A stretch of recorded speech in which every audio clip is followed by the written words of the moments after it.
มุนได้โบราณทางนั้นค่ายรถโบราณเรามีเป็นของรถมุนได้เหลือแหละใหญ่มากนั่นเองช่องทางทีมงานเซลล์ขายมาได้เลยเนาะส่วนรุ่นอย่างรถน้ำมันรถลงไฟฟ้าเนาะงานคุ้มค่าอย่างแน่นอนเนื่องจากโปรโมชั่น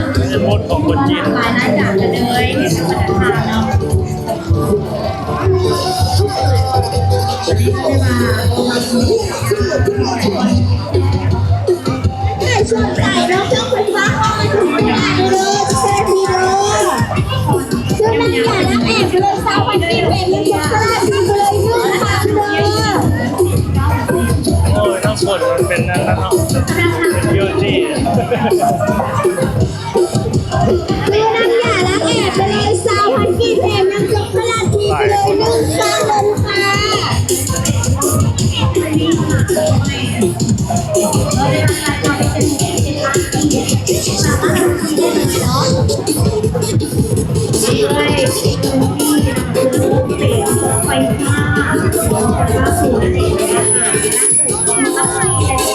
คือน้ำยาล้างแอบไปเลยสาวพันกี่เพลงยังจบขนาดทีเป็น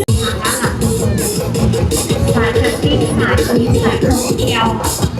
มาออกตามแขวงไปแคมปิ้งในเรื่องเลยเนาะก็ทางเมืองใหญ่สุดประเทศนั่นเองเพราะว่าทุกท่านจะออกเป็นรถใครสนใจน้ำยาล้างแอร์น้องเขามาซื้อให้นี่เลยสาวพันล่อมาทางนี้ต่อไปอันนี้เซียวไข่ส้นโตนะอันนี้ไม่ได้เกี่ยวกับเตี่ยได้นะอันนี้ที่ใส่ส้นโตมาทางนี้ต่อมาทางนี้ต่อจ่ายอันนี้ปูไข่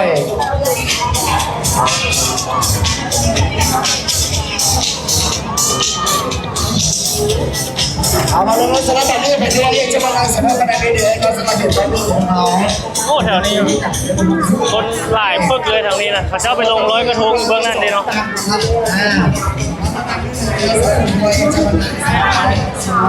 โอ้คนแน่นเลยแถวนี้นะและการประดับพระเวทโยงที่อยู่ภายในงานบุญของเรานี่เนาะมาดูเด้อทางต่อสิ่งและเบื้องทางเบื้องนั้นค้านี่ก็โอ้เด่นจริงโลกตลาดเดียวนี่เบื้องนี้แน่นเลย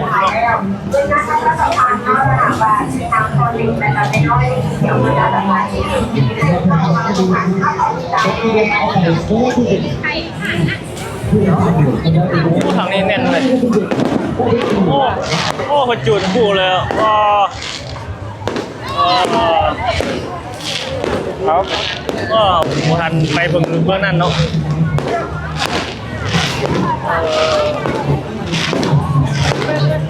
ต้องหมดแล้วบังโอ้หมดแล้วโอ้ยังต้องโอ้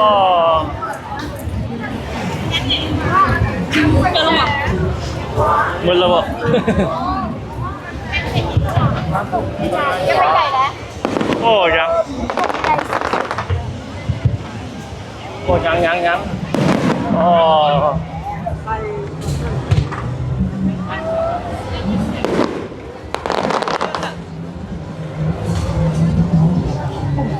หมดแล้วบ่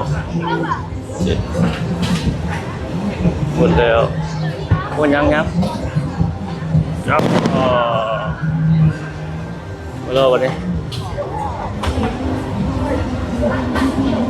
โอ้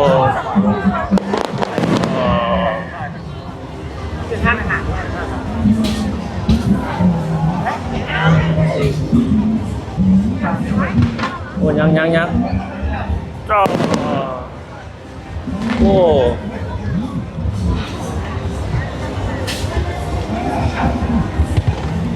ยัง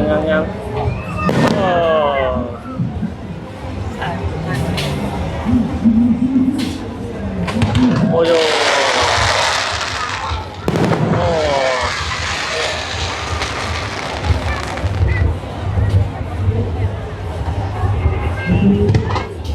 ยัง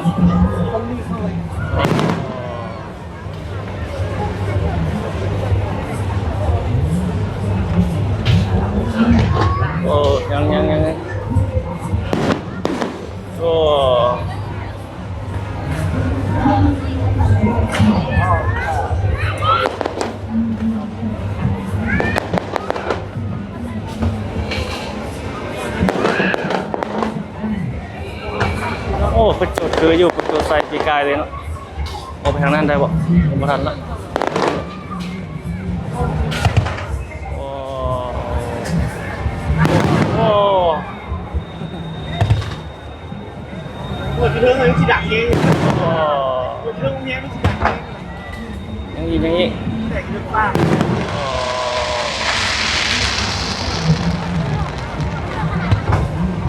อย่างนี้โอ้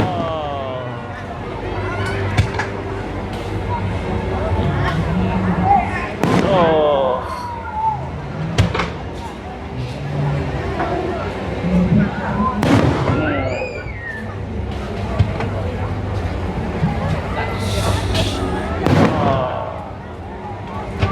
โอ้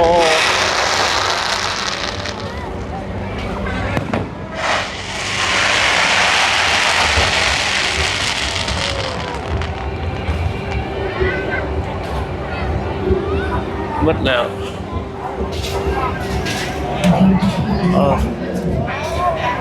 ไปเลยโอ้คนนี้กำลังเริ่มมา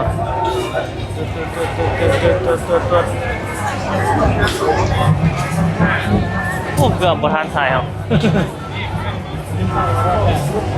ลาวนะมองทางขึ้นเลย คนกำลังเข้าอยู่คนกำลังเข้ามาทางนี้แน่นเลยไปรอบทางนี้ต่อ นี่ป้าอะไรรู้สึกเก่งหลงก็พอจะได้ ลงไปเบิ่งคนเขาเจ้าลอยกระทงนะ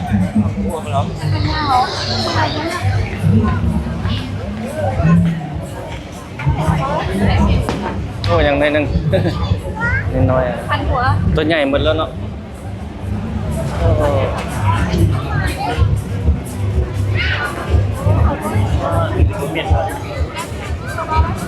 ผู้แซ่ผู้สาวเขาจะหมอกเป่ากระทงแถวนี้เต็มลงไปเบิ่งบนเขาจะลอยกระทงบัดนี้เบื้องหลังมาทางนี้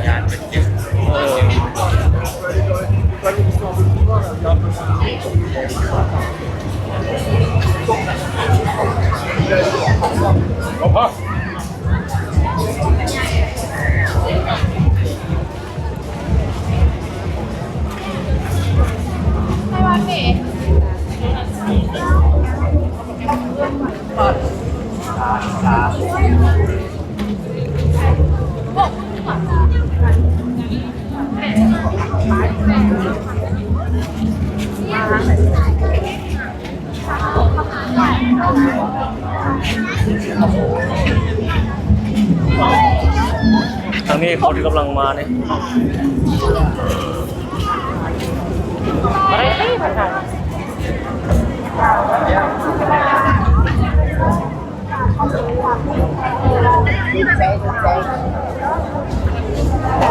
โอ้ลอยกระทงมันลอยอยู่ทางใดนี่โอ้ทางรูปนี่เขาจะให้ลงไปแล้วที่นี่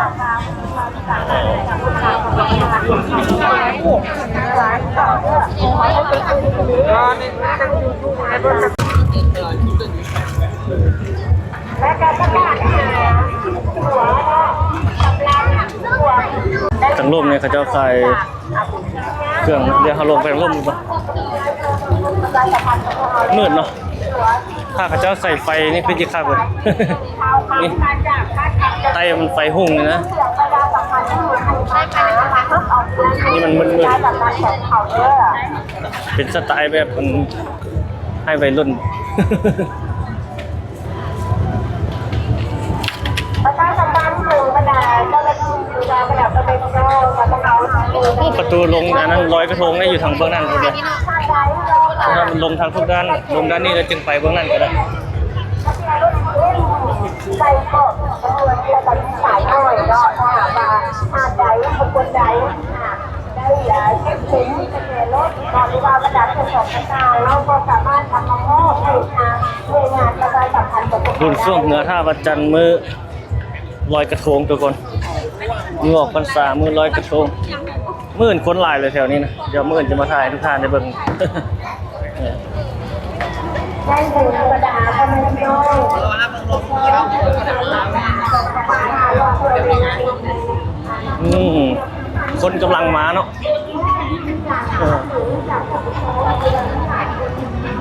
นี่ทางนี้เขาจะลงมาลอยเนี่ย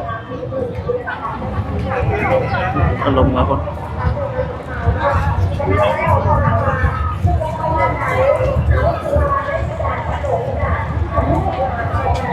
มีน้ำด้วยอันนี้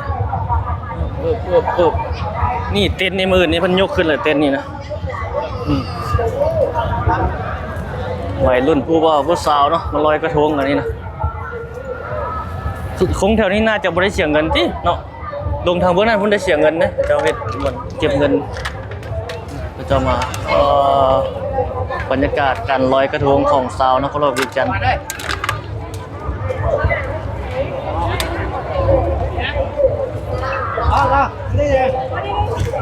นี่ลงไปนี่เขาเจ้าเก็บเงินหรอแดงก็เจ็บลงด้วย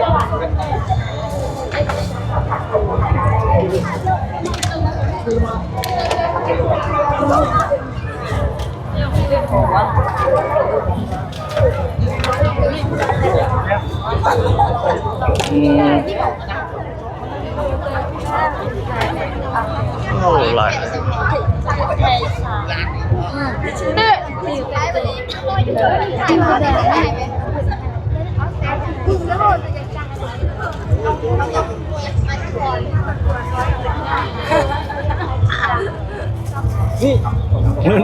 มืดเนาะ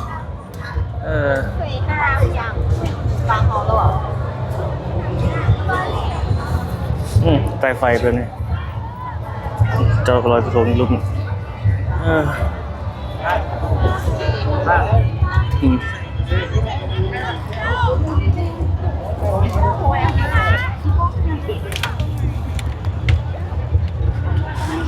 มืดนี่เต็มน้ำนี่เลยอันกระทงกับเจ้านี่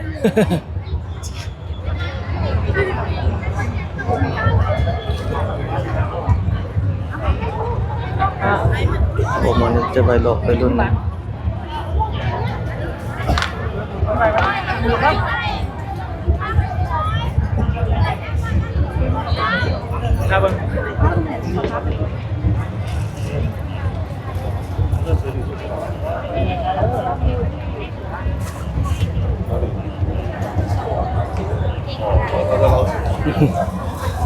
เฮ้ยโอ้นักข่าวบ้าไปบอกเลย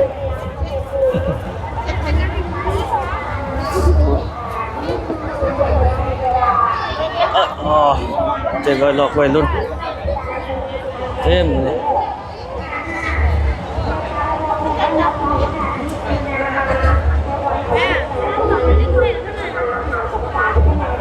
กี่เป็นจุดโหต้มโอ้นี่ลำต่อเนาะไปรอไปทางนั้นคุณต่อโอ้หลายโอ้นี่กระจายจุดก็โหนี่นี่เนาะรอท่าบุกบาเขาจะจุดเลยนี่จะมีพูดกันแบบพูดเนี่ยพูดมันติดซ่าโอ้ทางนั้นเต็มไม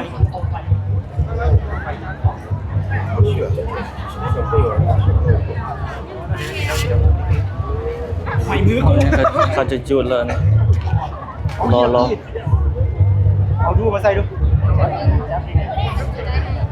มาซื้อที่ไปจับเกี่ยวนะได้เดี๋ยวค่อยปักค่อยปักคนป่า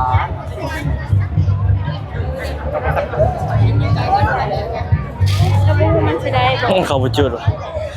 รอท่าเงินกระโปงเนี่ย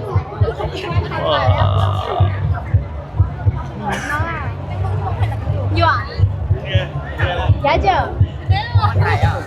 Đứng tay mất trong cõi, gặp tay chưa à? เจ้าสดกับไฟยังบ่มีกับไฟเ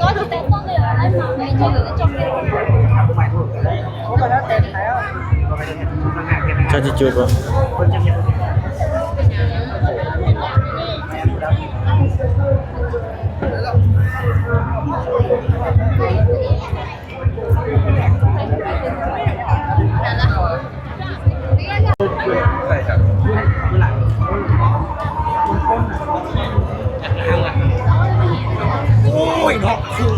ละมีบนลอยอยู่เยอะบนลอยสิน้ำบนลอย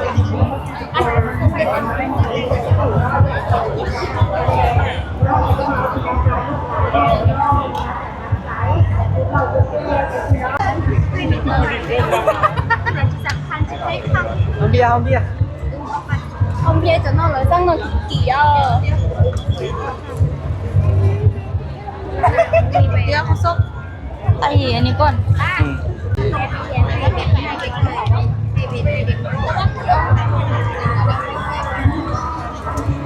Ông bay băng tay ơi. Ui, quên đẹp. Quên đẹp, quên đẹp. Nhắc tới cái chuyện này, tay không chè, nên chè chè chè khỏi bàn thôi đừng hiểu. Buồn nữa. Ông. Mày tự đi hả? Bây giờ ông con xin ở đây.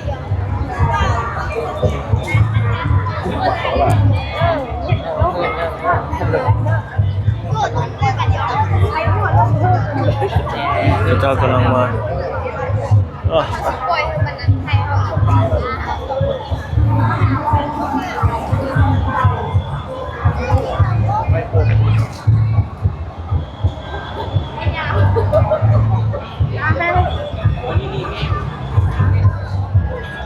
Em về nên nọ.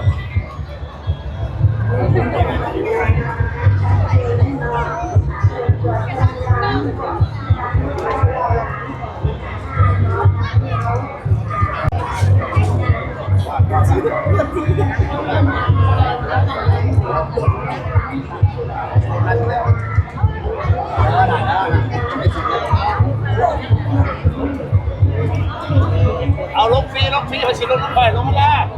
ฝากกันเลยนะ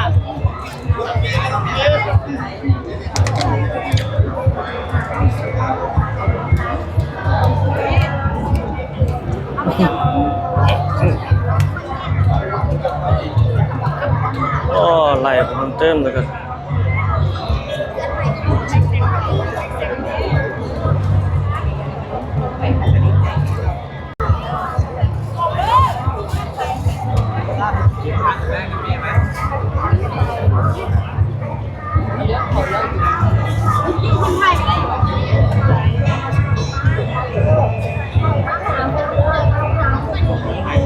ไปรอไปถึงเลย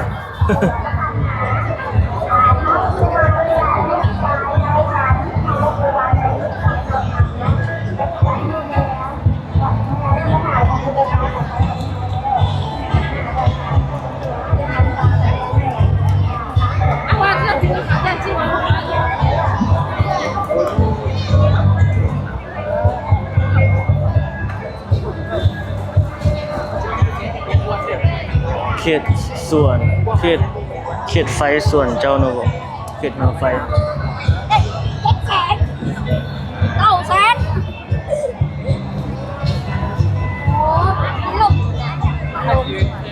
โอ้แถวนี้เป็นรุ่นอะไรหรอเต็มเลย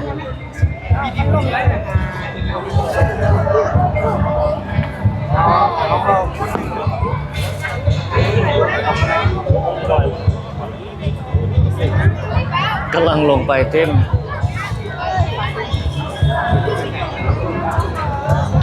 เดี๋ยวนี้มีเหือไฟก็คือว่ามืดเนาะคนเพิ่นใต้ไฟอยู่แบบนี้เนาะ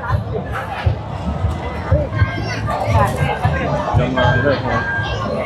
ๆไปเด้อว่างใส่น้ำเหลือแล้วผมไปเจ้าได้ นี่ไปมันต้องมีแบบที่มันไม่เขาคุยไปไหนเนาะ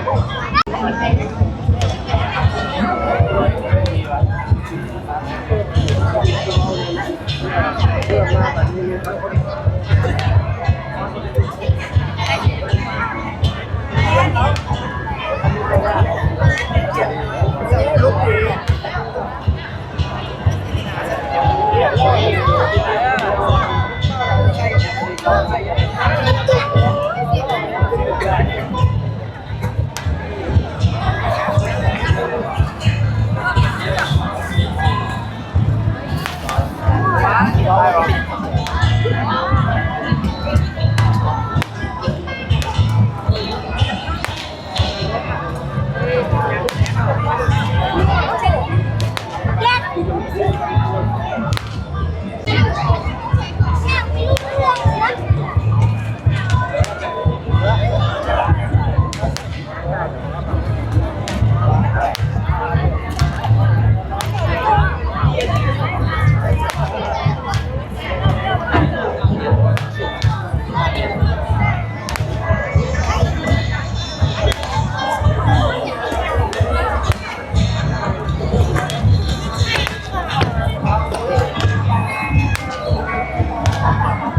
กี้นี่ผู้เพิ่นจูดอยู่นี่เนาะต้มอยู่นี่เนียนเด้อวางผู้ประมาณนั้นแล้วเพิ่นจูดเมื่อกี้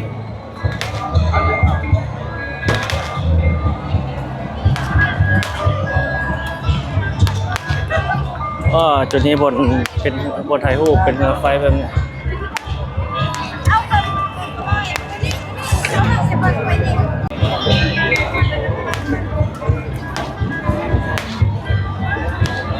บรรยากาศไหลเนอะ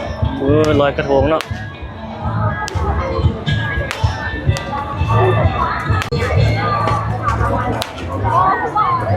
โอ้มาทางนี้จนหลายคนหลายเมื่อกี้เราลงไปนั้นคนบ่หลาย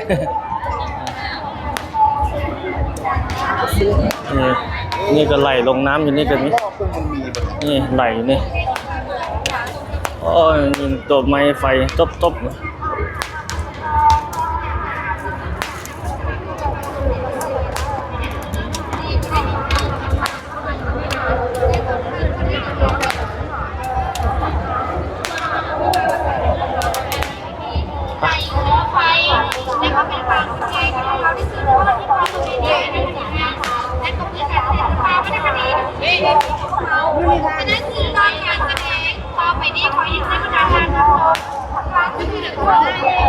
รอไปทางนั้นต่อ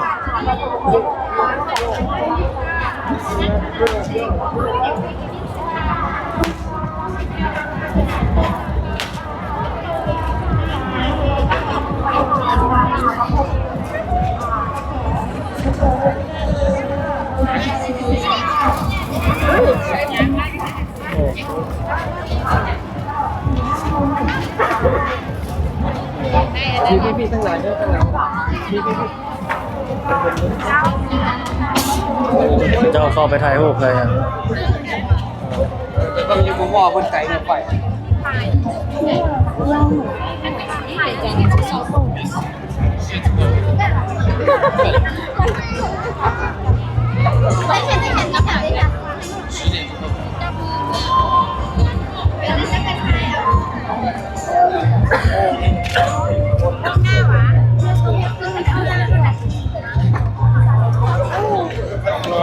เราเขียนใส่เลยเมืองจันทบุรีรถไฟ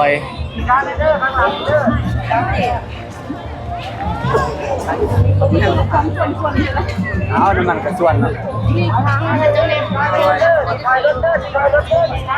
เจ๊นึกกันหมด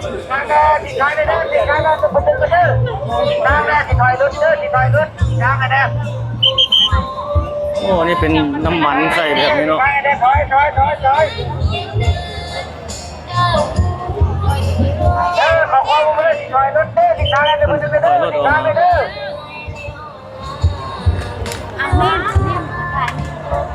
ถอยรถออกมาโอ้อยู่นี่เป็นน้ำมันจิ๊กกระเตียงนี่แหละทุกคนใส่น้ำมันแก้วM100ใส่น้ำมันต่อไฟใส่มันกระทนเลยผมไม่ใส่เป็นแก้วM100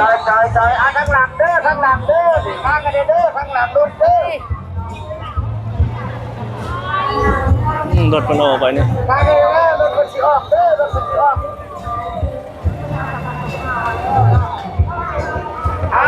จอยกับคอยดังในเรือไปเด้อ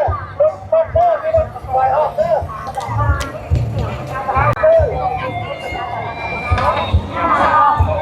รอไปทางนั้นต่อ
ลงไปเบิ่งทางนี้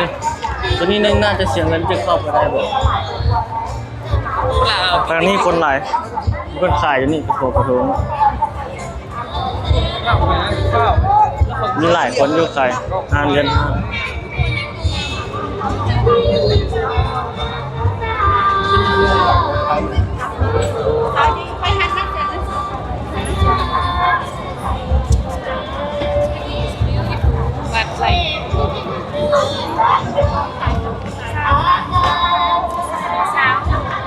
โอ้ยคนขึ้นไปคนเดียวลงมาทางนี้ก็ได้เนาะ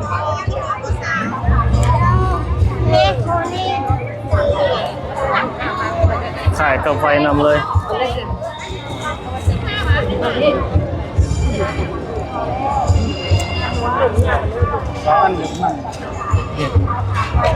ตัวนี้เข้าไปนี่น่าจะได้เสียเงินด้วยตัวนี้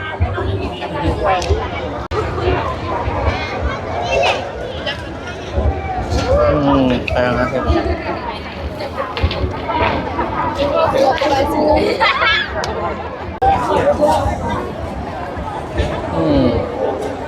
ตัวนี้เขาจะเก็บปีนี่จะเข้าไปได้เนาะเสียงมันนี่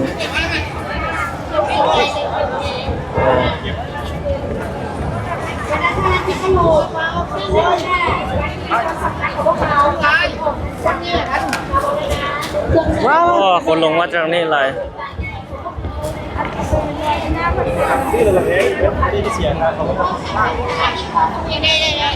จุดนี้เสียค่าปีเข้าจึงได้เข้าไปครับไปเป็นหลาย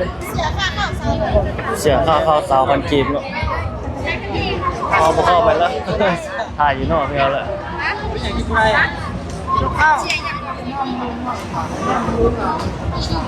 3,000 กีบเนาะเสียค่าเข้าไปเข้าละถ่ายทางนอกในจักรยานเลย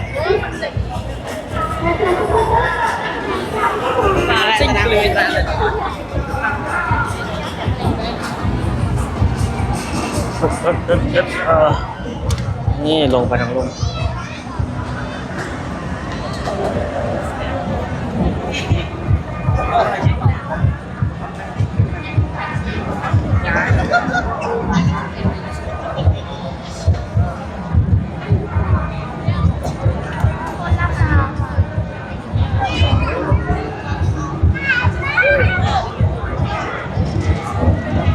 บอกสาวมาหลับเพี้ย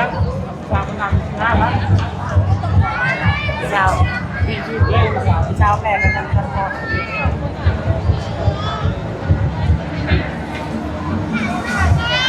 เม็ดอย่างเงี้ย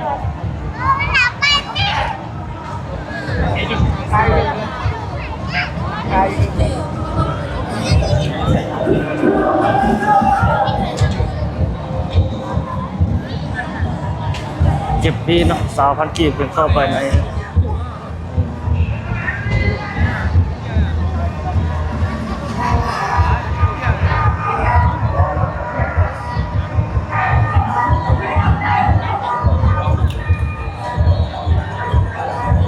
โอ้ไปโลกออกไปแล้วครับ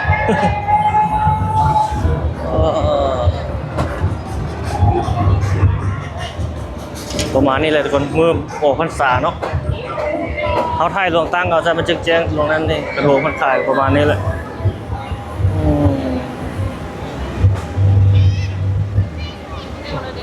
อันนึงเท่าไหร่ก็อันนึงเท่าไหร่มีหลายราคาตัวน้อยมี20,000 30,000 40,000อ๋อมีหลายราคาโอเคมีหลายราคาเนาะโอ้กับไฟก็มี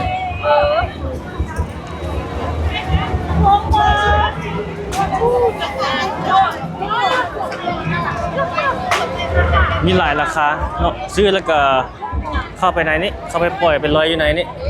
แต่ว่ามีเข้าไปในต้องเสียอีก20,000 กีบจึงเข้าไปวางอยู่ในน้ำแคบน้ำได้เป็นแบบนี้แหละ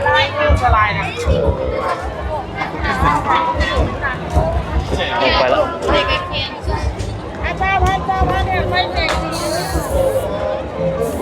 โอ้คนหลาย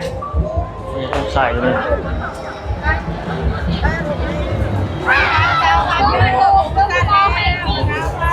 กาแฟก็ อกโอ้คนหลายเลย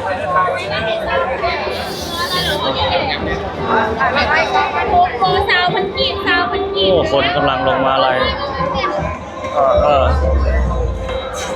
ทางเทิงเพื่อนแสดงอันนั้นอยู่นะโอ้โหต้องไปทางนี้บ่ทางนั้นคนหลายพวกไปทางลาดเอาซะไปได้อยู่บ่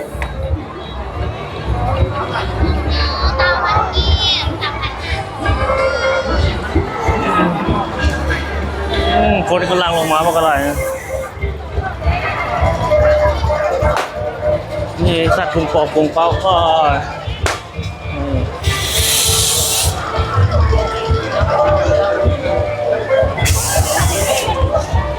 โอ้คนทั้งหลายครับ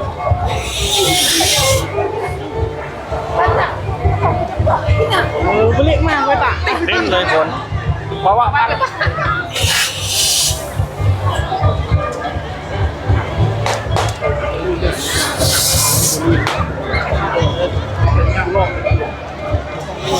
โอ้เด็กน้อยเรียนต้มเลยต้องเห็นนะ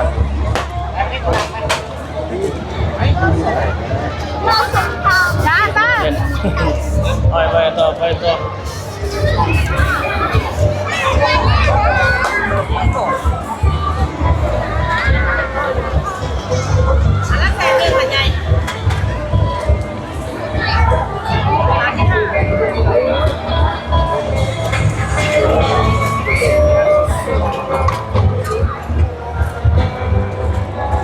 ว่าคนหลายเนาะ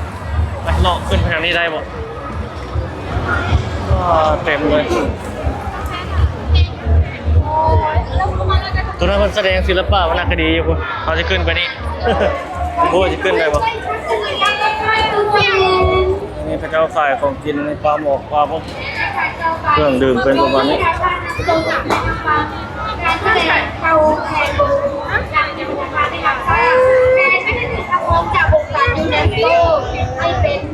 น้ำฮอนโลกซึ่งเป็นความภาคภูมิใจของคนงามพวกเขา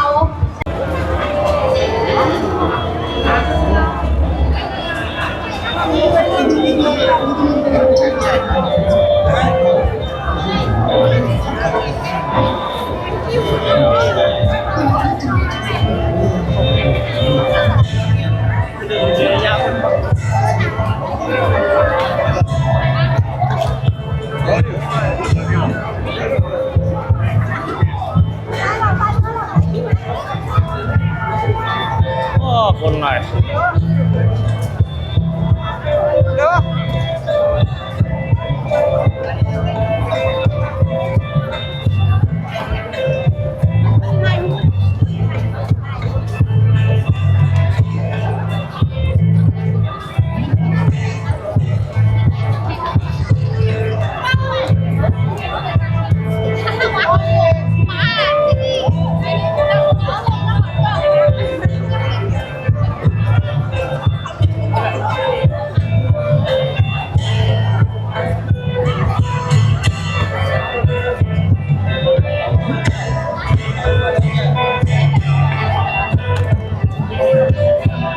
ไปแล้วนั่นกับคนหลายเลย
ฮัลโหลไปทางนี้แล้ว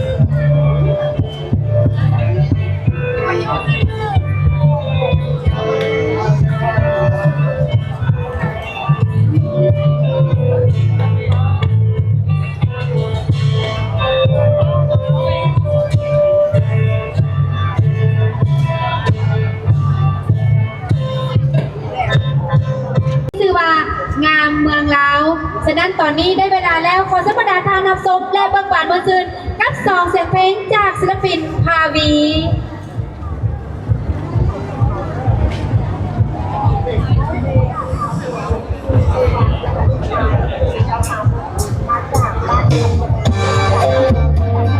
จริงๆสวัสดีพี่น้องเป็นคืนที่2เด้อมาวันกันเสิร์ฟทรงเรือวันนี้เนาะพี่น้องเฮ้ย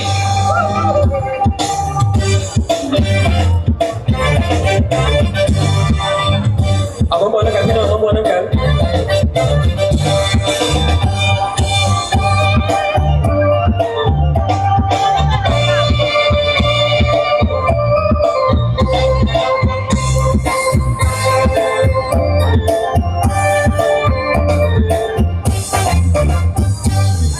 น้ำขึ้นไหลนองเดือนสิบเอ็ดค่ำคืนมีไหลกระทงตามสายคอมีไหลเมื่อไฟ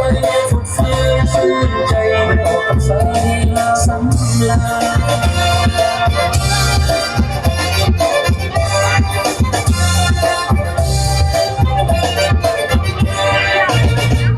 ทำเห็นแค่ขันสีพายสนุกแค่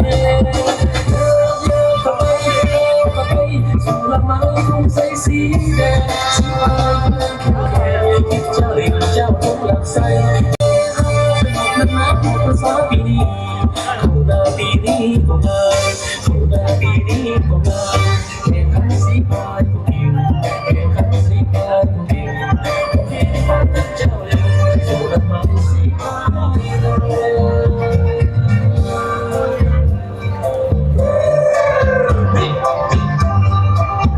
เอาเที่ยวพี่น้องเที่ยวกันเด้อปีนี้มีที่อยู่นะพี่น้องเนาะ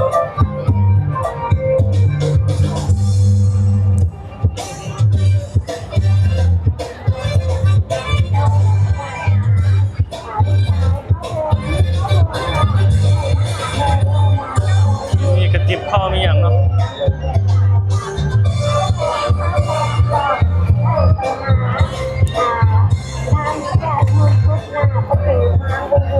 โอ้นี่เขาจะเอาถ่ายนี่เลยซูชิ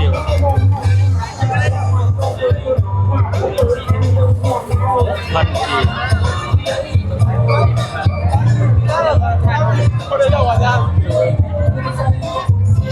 โอ้ฝั่งไทยเขาจะจุดผมก็พูดตัวนั้นฝั่งไทยได้ตัวนั้นไม่บอกโอ้ฝั่งนี้ฝั่งเฮาได้เลยเนาะนี่ว่าฝั่งไทยมิบเดี๋ยวมันใจสีใบเงินตัวคนไหล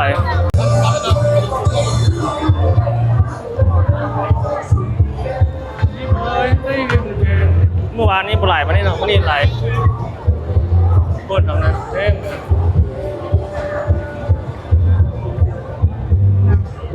ปีนี้ของเรายังไม่จำเป็นมุ้ย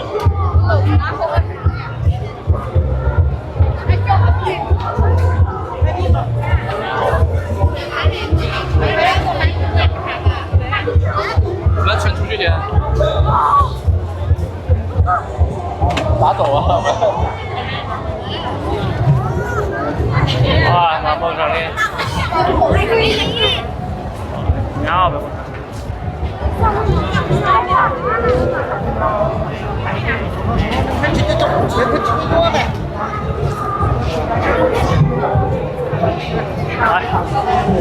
ผ่านไปทุกบนเลยทุกคน โอ้ทางนี้ก็หลาย การหานาซื้อดามซื้อนี่เนาะอายุที่มาปีดามซื้อนี่อายุที่มาปีมีมาจากบ้านหนองเบิกเนาะทุกวันนี้แม่และอยู่บนซอยเบิกเมียจะกลับแล้วน้ำซื้อนี่มีมาจากบ้านหนองเบิกทางหันได้เอาฟังประกาศนี่แม่ให้ไปหาแม่ชุดทางเขาบนซอยเบิกเมียจะกลับป่าแล้ว ล่อไปเรื่อยทุกคนพ่อเนี่ยเขาจะถ่ายรูปถ่ายอย่างเล่นเหมือน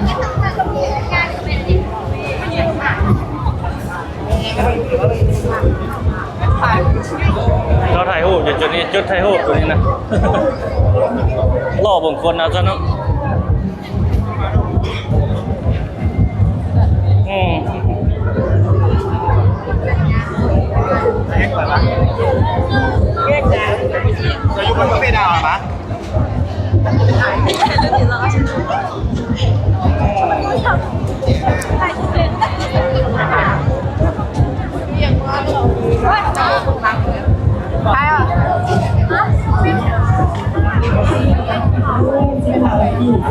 มุดคือก้อนหลายปีให้ก็ตัวก็เป็นเรื่องที่แล้วไม่ได้จะเป็นเรื่องที่ทำเลยที่มาเอาแค่ตรงนั้นลำบุกแล้วนะเอาไปเอาไว้ก็คือก้อนหลายปีอีกหนึ่งก้อนเราซื้อสองก้อนเขาคงหันในที่ว่าสองก้อนนั่นเองว่า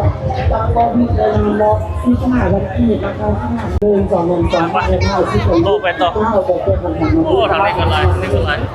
ซึ่งก้อนรถเนี่ยเขาเนี่ยที่ล็อกเดินก้อนเอง ไปได้ยังมาทุกคน มันกี่สิบห้ามันกี่สิบห้า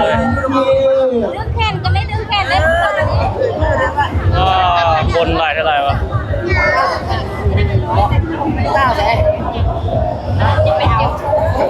ขอโทษ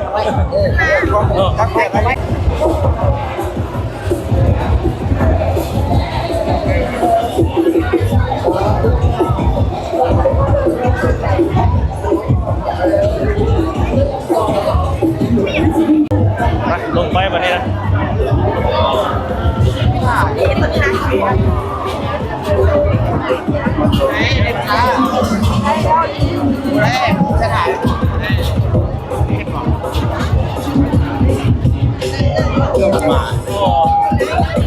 มาแล้วเต็มตุ๊บเลย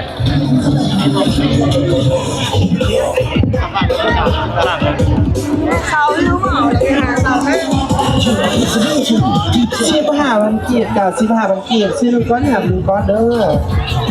ที่2ก้อนแถมให้2ก้อนเนาะซื้อ5ก้อนเขากันแถม5ก้อนเนาะหรือว่าลูกค้ารับได้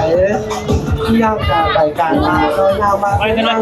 นเป็นแกแบบนี้ผมมีเงินอย่างต่อเนาะมันจะยังไม่ซื้อมาพอได้เราก็รู้ว่า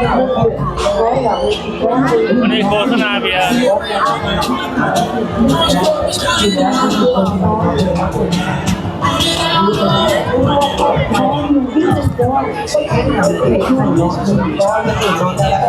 ี่ขนาดพันกิจไปก็ได้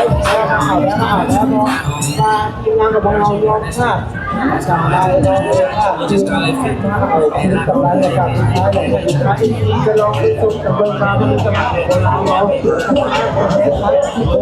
อยากให้ในสิ่งจะลองที่สุดเลยเนาะเพื่อให้หัวเป็นกันเลยไม่ได้แล้วสุดยอดให้ดีแล้วเราทำอยู่ อะไร ได้เวลา อะไร เขามีเจอเลยมาพูดเอาเลยก็ตาต่างคนผมเคยได้คนรอดอกได้แต่คนสบายดีลูกค้าสบายแล้วจิ้มฟรีอย่างโลอันนั้นจิ้มฟรีอย่างครับเนี่ยถ้าคุณจะรู้อ่ะฮะหลอกนะเลิกโลกแล้ว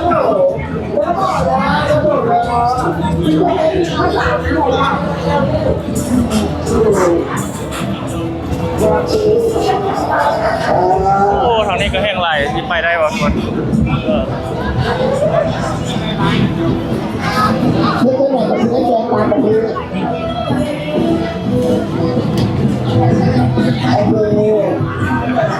สบายดีต้องพูดไทยหรอเงาเลย วันนี้เรียนก่อน วันนี้ก็เงาเลยคน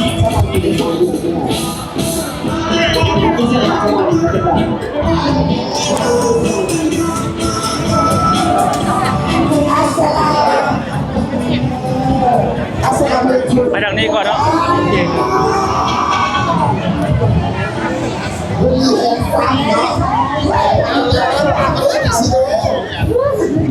โอ้อาหารนี่เต็มเลยได้ขายดีเนาะ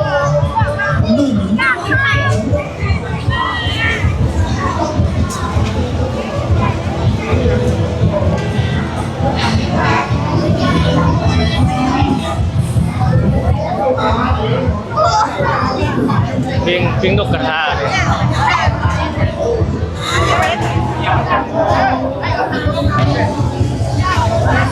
ปิ้งไก่ปิ้งนกกระทา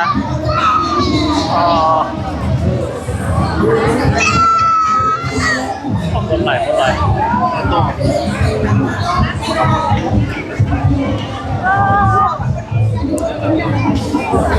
สาวซื้อนอกซื้อน้ำร้านกันเต็ม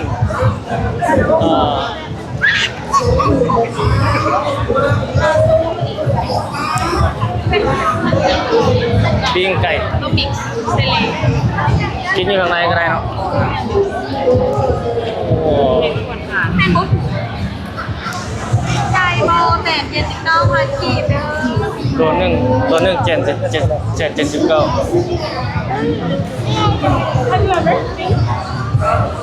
เป็นปลาหมึก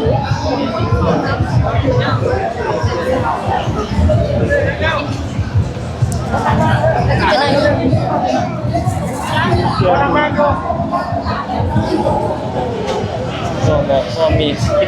คือนั่งกินที่ไหนเลยก็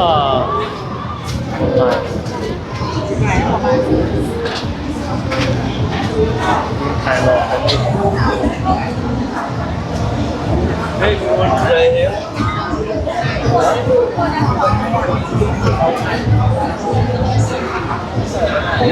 บอกเลยว่าอะไรเห็นบ้างล่ะ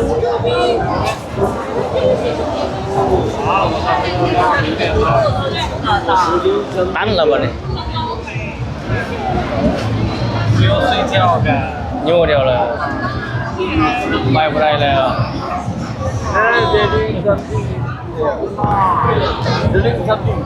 读的水泄不通是这个意思。哇，送I don't know. I saw so many hands, so many people, and the whole road is blocked. Cannot move anywhere. We don't know too. Maybe I think better we supposed to go that side.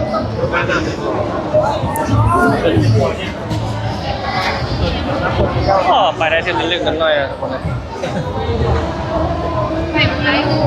ไปบ่ได้แล้ว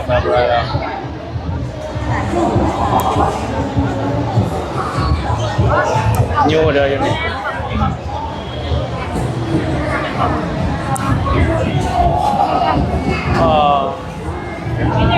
หยุดสงักเลยวันนี้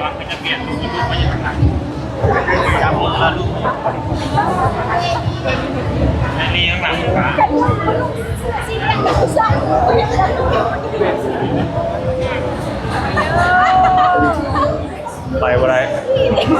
ตัดเลยขาดใส่กล่อง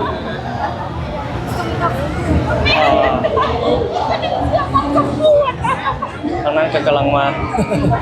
ทางนี้ออกไปยูเดียวเลยก็คนไหลเกินจุดนี้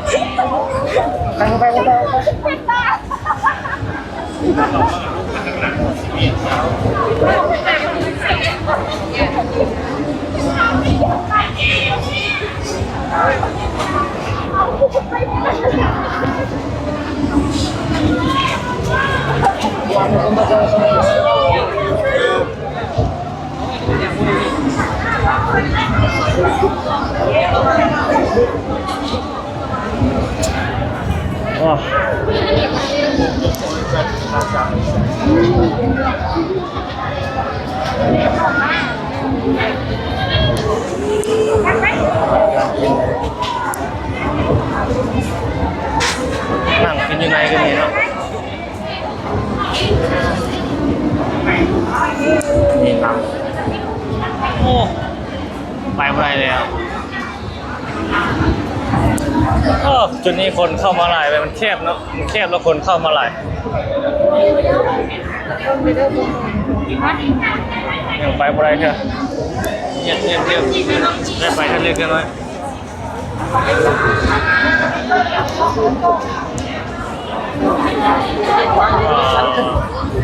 ไปได้แล้ววันนี้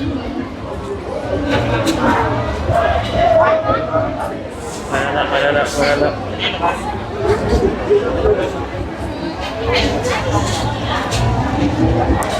พอมีผ่านครับไปได้แล้วนิดนึงกันแล้วมาสีไม่ไงสิ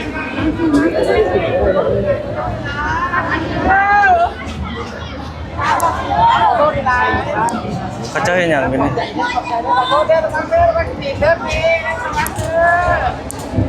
โอ้คาน้ำร้อนว่ะ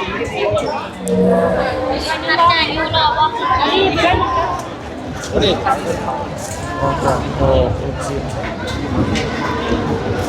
ไปได้แล้ววันนี้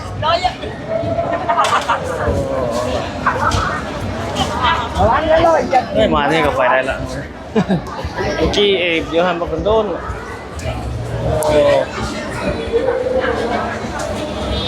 ไปเลย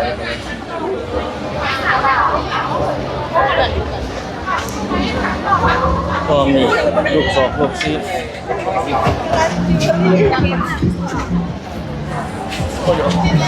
เขาจะเข้าไปทางนี้แล้วเลี้ยวไปทางนั้นละบัวโลไปสุดมัน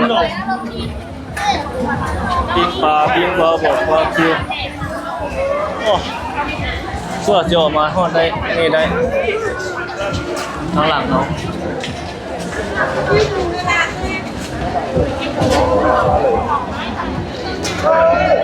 ทางนั้นยังยาวไปหมดเลยเขาจะเข้าไปทางนี้โซดออกทางนั้นบนเลยให้มันได้เห็นหลายด้านหลายจุดเนาะธนาคารยุ่งที่บอกเข้ามาในวัดนี่ไปเลยที่เป็นใส่ไฟแบบนี้ใส่ถึงหน้ามือ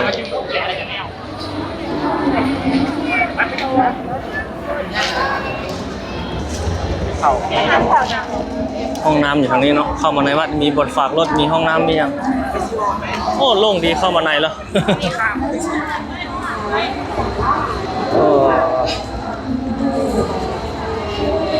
นี่เขาลอกออกไปถ่ายรวงตั้งทุกคนประเดี๋ยวมันถ่ายรวงขวางมันนั่นเย็นเนาะเย็นมุมถ่าย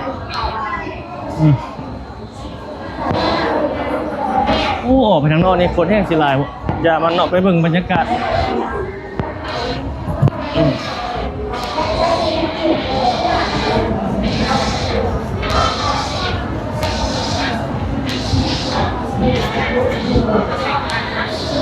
นี่เงานักส้วมเงาออกไปเลยไปพาประจนภัยกับฝูงชนอีกครั้ง ได้มาแล้วก็ต้องรอเลยโคตรไหลเลย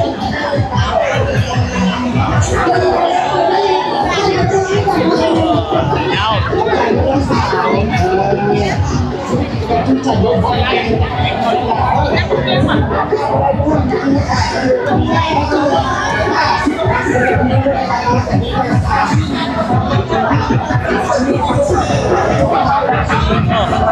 โคตรโบราณแล้ว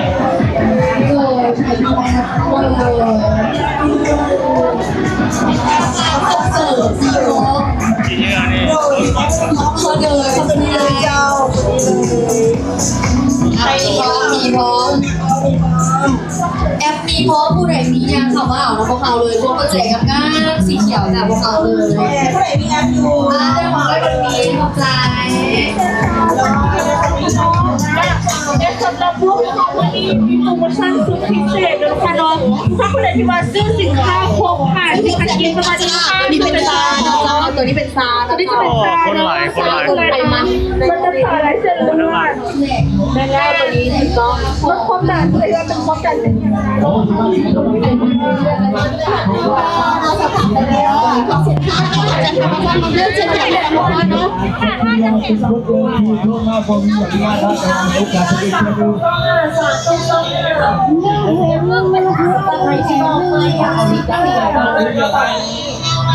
ลังทีมงานกำลังเกี่ยวรินเกี่ยวไทยนะ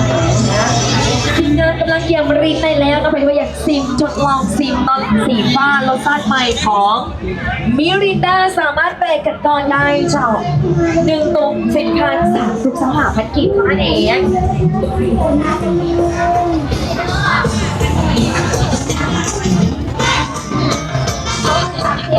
ถ้าเสร็จแล้วแต่ต้องเอาพันที่สุดกันก็ได้5 ฟองใช่ค่ะ5 ฟองเอาวันอีกครับแม่เหลือ3,000เอาเซรั่มไปทาเหลือ3,000จะไปพรเอากันแดดก็ได้เอา3,000เด็กเอา3,000กันแดดแล้วตัวนี้3,000คือกันแดดทากดอกมันมีซ้ายกระทาได้มีกระทาได้ทากดอกมัน3,000ดีค่ะที่เราเห็นคนละคนนะทาได้ใครทาได้ผู้หญิงทาได้หน้าจะโบว์หน้าจะโบว์จะโบว์มันทาได้ไม่ใช่เลย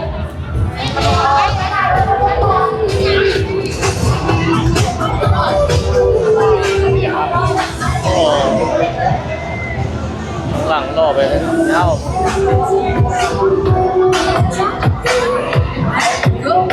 เว้นมาได้แล้ว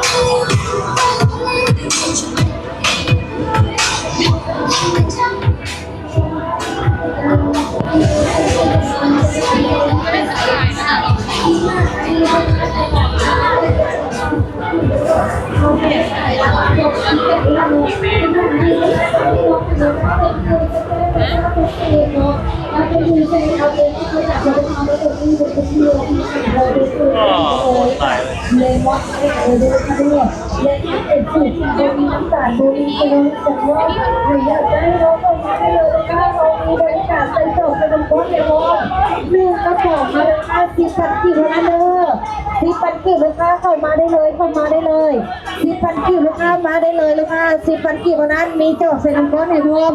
มากันได้เลยเด้อซื้อซอยน้ำมันไปเองเนาะ10,000 กิโลนะลูกค้าใส่จบใส่น้ำก้อนให้พร้อมเด้อ10,000 กิโลเราจะได้ชวนเพื่อนเลยเข้ามาเลือกได้เข้ามาเลือกได้จะมีนอนเนาะจะมีเป็นว่าทุกที่ทำทุกเบอร์ไม่ขาดไปแต่ซองแต่ว่าเราจะมีทิปกระบอกทิปโฟเราจะปักเพียงเดียวเราจะซื้อใส่แดงมีอยากซื้อเลยเองอยากถูกพี่มีเบอร์02 03 02 เอาไปหนึ่งขายให้ผู้สาวฉันขายเพราะอะไรมื้อนี้บ่ให้กินข้าวขายของนี้เพราะอะไรเราบ่ให้กินข้าวค่าตัวหมดเลยเอากลับบ้านมาทุก5 มื้อไหนจะเอามาหมดค่าตัวนี่เลยเข้ามาได้เด้อเลือกได้โลชั่นผู้บ่าวหน้าตาดีทั้งนั้นที่ขายโลชั่นบางแม่ถ้าว่าอยากใส่ผู้บ่าวเมื่อนั่งอะไรเด้อซื้อโลชั่นเทียมผู้บ่าวเอาคนใดเลือกไปเลยถ้าจะเอาที่นอกถ้าตัวอยากแพงเองนะยูถ้าอยากแพงเองก็จะได้ใ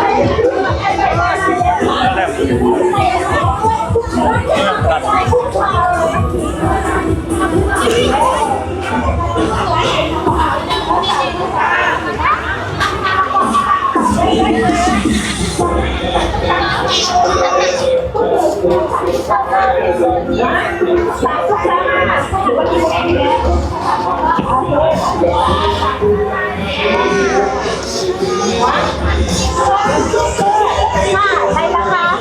สาวทุกสาว5 ทีนั่นเองสาวทุกสาว5 บาทนั่นเองเล่บัตรเล่นกันเล่บัตร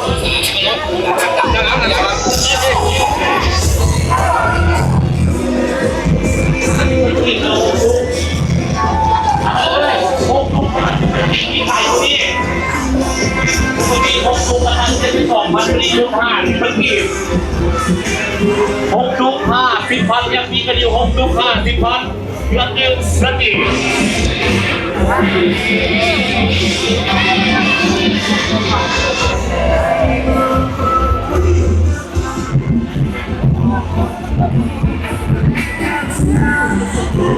สวัสดีไอ้เอากระตุกเนาะ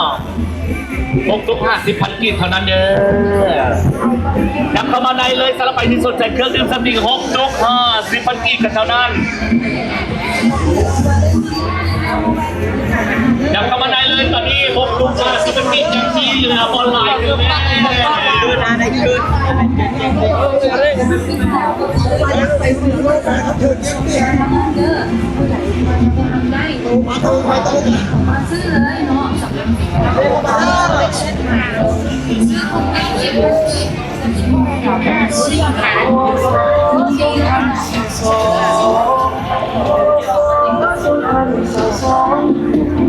ฉลองวันกรรมกรสากล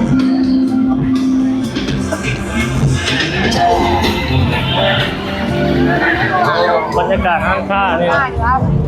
ก็มันเกิดเป็นอย่างนี้ได้ขายดีอยู่เลย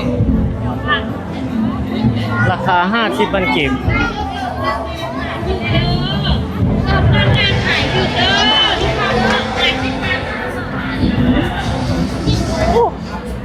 เอาโล่ไปทางนั้นต่อเลยบอกนะ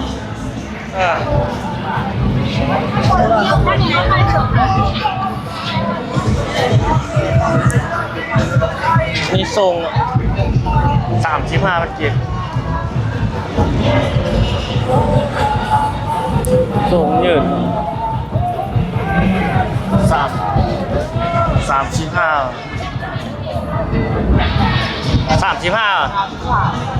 ลง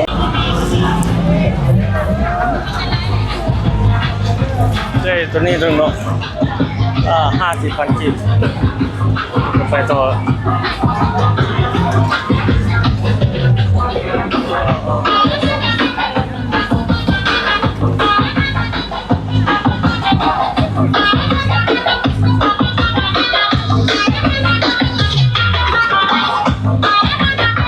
ก็ได้ขายดีแล้วเล่นเลยนี่ก็มีคือการตรงออนไลน์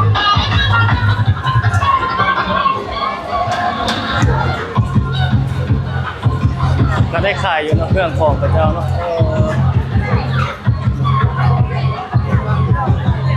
ใส่ออกใส่อัว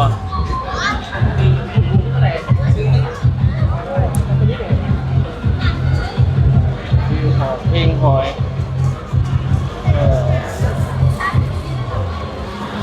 เบิ่งบรรยากาศโลกไปทางโอ้สดหมดเลย อันนี้มันอย่างอาหารเจียวบองซีนแห้งปลาหมอกปลาหมึกปลาแห้งตัวนี้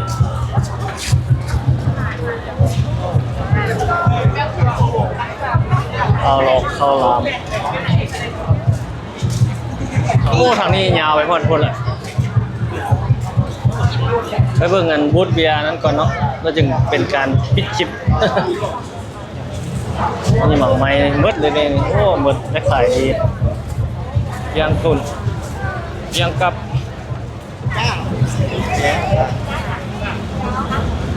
โอ้ยทางนี้เอาเข้าไปไหนทางหลังเขาโลมาทุกคนจนเมื่อยโลทุกคนเลย มื้อสุดท้ายละจุดยิ้มขี้เหนียวนะนี่ข้าวหลามอันนี้เบียร์ตำลูกสอบลูกซีน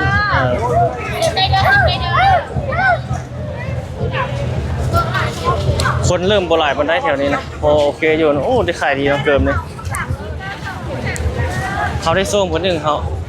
เบอร์32เขาซื้อมันสีใหญ่สีน้อยลองเบิ่งตัวจริง ไปแล้วมาเปลี่ยนอะไรเนาะมื่นนี่หลายน่าจะยังบ่ทันไปเท่าแล้วเสื้อผมเสื้อผ้า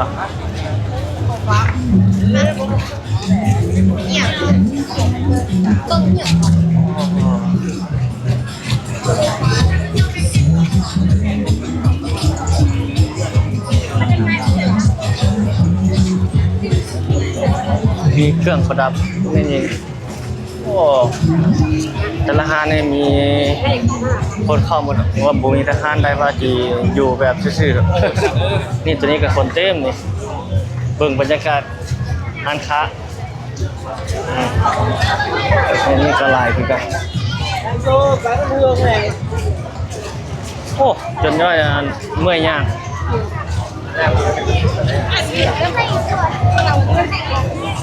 พาโล่ให้ทุกคนเลยพาโล่พาย่างตั้งออกกำลังกาย จนเมื่อยเลยเนาะว่าตั้งเลย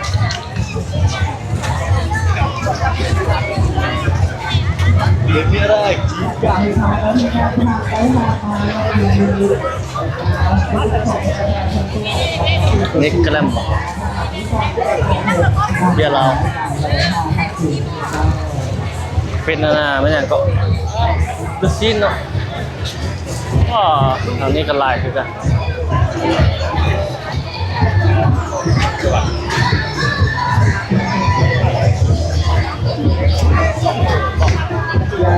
กิจกรรมของพวกเราเนาะ จุดนี้คนหลาย ออฟเตอร์ซีโร่ซีและการแชร์นั่นเองกติกาง่ายๆเราอยากแชร์ลงภาพกดติดตามโซเชียลมีเดียเฟซบุ๊กของพวกเราเราบอกว่าจะเป็นเฟซบุ๊กยูทูบติ๊กต็อกอินสตาแกรมเนาะเพียงเท่านี้เราลูกค้าก็สามารถยื่นทำโทรศัพท์ออฟเตอร์ซีโร่ซีและลำโพงอีกด้วย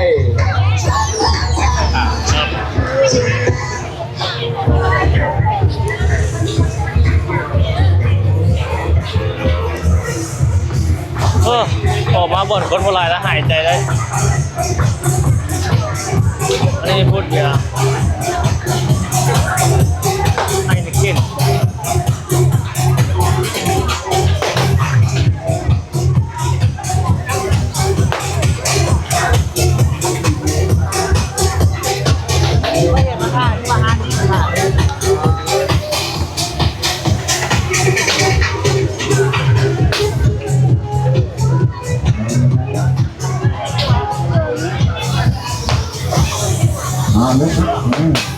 เกิดว่าเฮาพาล่อเบิ่งบรรยากาศอยู่ถนน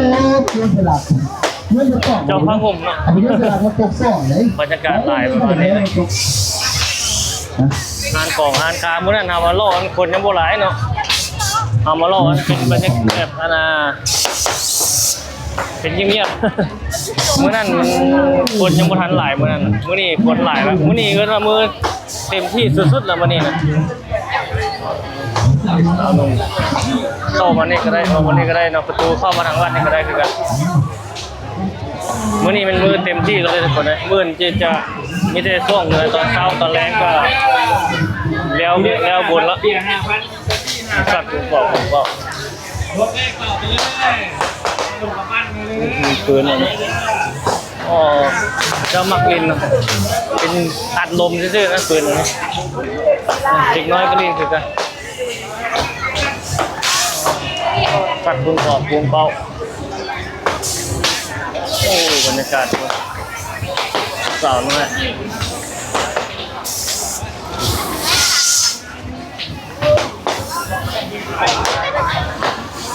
เบื้องหลังเข้ามาโอ้ยหลังขึ้นไป มาแถวนี้ยังใช้คนโบราณเองจีนโอ้ฝั่งในเนาะ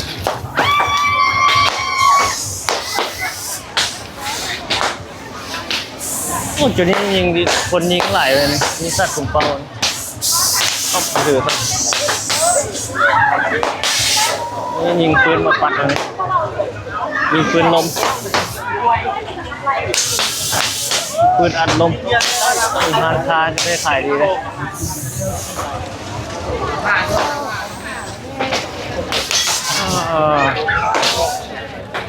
เข้าหลอกเข้าล้ามนี่นะส้มตกส้มตำ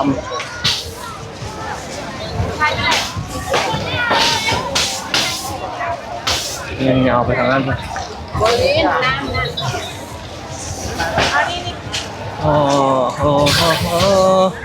เข้าไปนี่ก็ได้คือการเนาะสอดใส่ทางนั้นแต่เขาที่ล่อไปทางนี้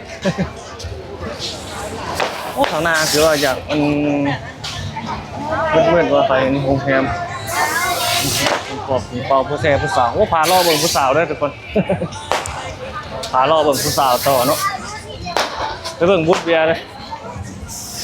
ในทางตลกเขาลามนะโอ้เจ็บเอวทุกคนย่างไรข้าวหลามส้มกันนี้มะขามป้อมกันนี้โอ้ตรอกโรตีโอ้ทางนี้คนโบราณแล้ว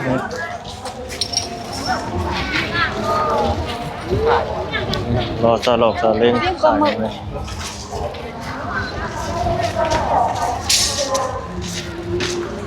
โอ้ทางนี้บางเบาแล้วทางนี้โบราณแล้วคนเริ่มบางแล้ว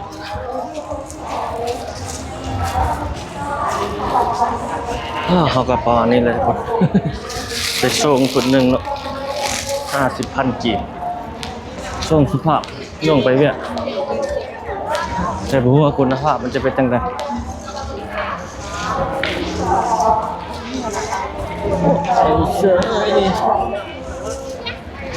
ย่างไปทางเจ้าเบื้องนี่แล้วก็โล่ไปทางนั้นแล้วเด้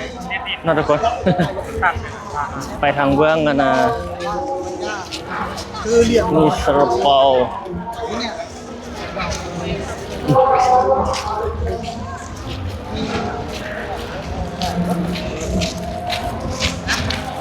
ยังมืออื่นทุกคนเลยมาทะเลาะส่งเหือ โอ้มืออื่นนี่เด็ดเพราะมันเปรี้ยงเลยเบิ่งนี่ฝนมันน่าจะบดตกถ้าฝนตกเนี่ยมืดกันเลย นี่อันนี้พาย่างลอกชมบรรยากาศแบบเรียวไทม์ยาวๆเลยทุกคนเลยได้เห็นหลายจุดหลายบอลเนาะจุดนั้นเพิ่นคนหลายนี่มันอย่างปลาหมึกเนาะโอ้ปิ้งปลาหมึกซื้อแล้วเพิ่นกับปิ้งให้พร้อมเลยมาแถวนี้เบาบาง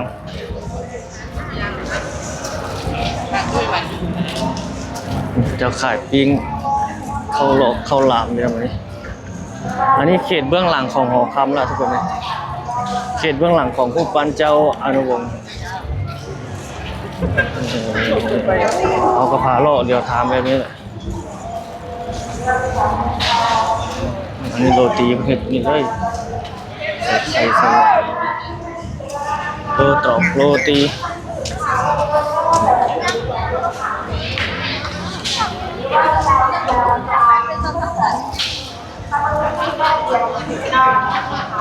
ลูกศพลูกชิ้นย่างรอบเมื่อยบัดกลับก็มาแร่เนาะซื้อนี่ก็ย่างกลับกินกลับเขียนนี่ยังใครคนโบราณนะทั้งนั้นเฮามาเมื่อกี้โอ้นี่ย่างกลับแล้วนี่พูดกลับพูดไปเขียนด้านหลังของหอคำนี่เจ้าเห็นอย่างนี้เซลฟี่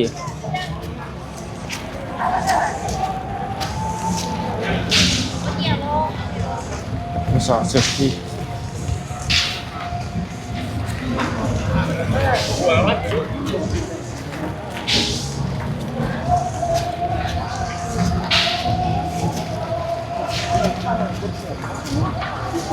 ไปทางหน้าแล้วก็สอดเอาคน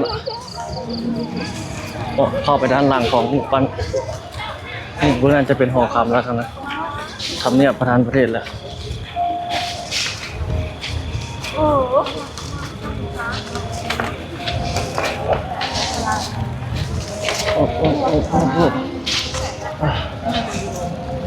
ยังไหวๆเลยก่อนมันจะห่อลูกจ้า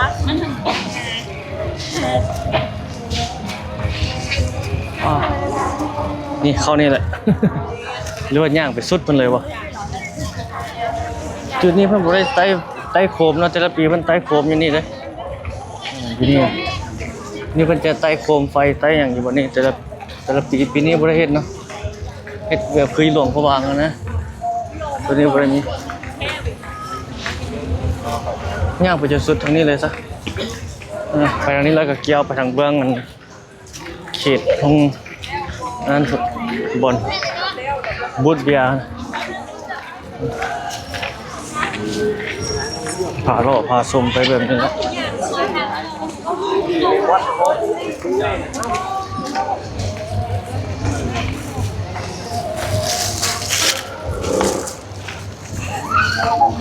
พาเนี่ยชมบรรยากาศแบบว่านๆแท้ๆ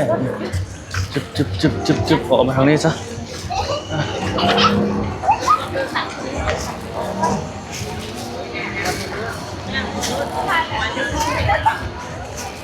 ผู้ไปผู้มาเนาะ ส่วนหลายผู้ที่มาเนี่ยจะเป็นวัยรุ่นละมันดึกแล้วเด้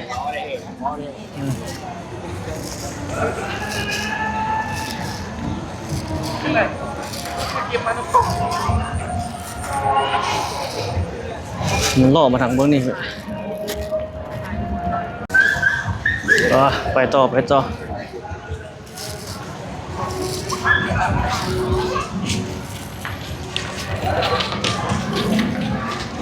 โอ้ทางนี้นี่ก็คนหลายเลย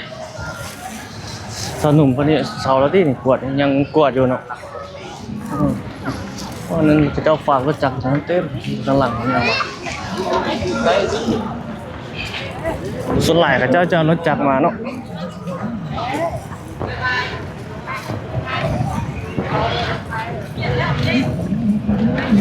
ทางออกนี่จะมีสาวหนุ่มเขาจะมายามเจ้าหน้าที่อยู่ข้างหลังเนาะกวดคนเข้าออกตอนเข้าต้องได้กวดด้วย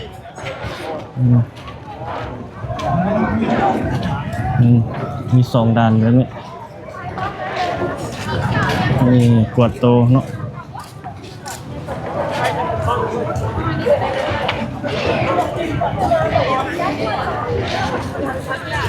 กวดตัวกวดกระเป๋าเนาะ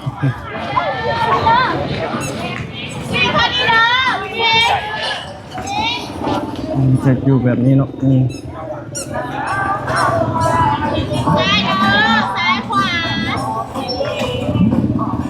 ซ้ายขวา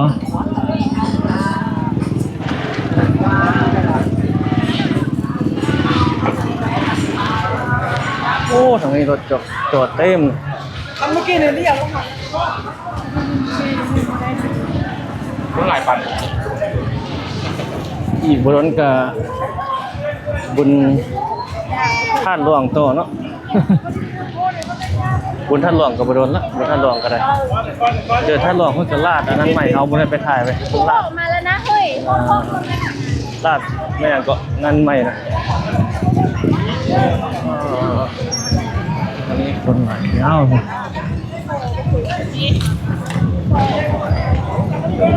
รถเอาระบายออกทางนี้ได้แบบนี้รถจักรเขานี่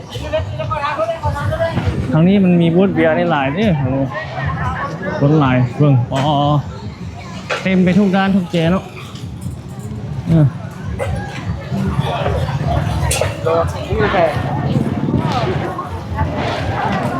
เขตหุ้งหมอมั่วสดเขตนี่อ๋อเอาไป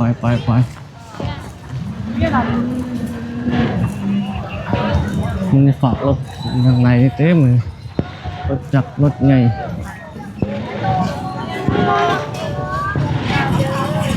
ผู้ออกไปก็มีแล้วนี่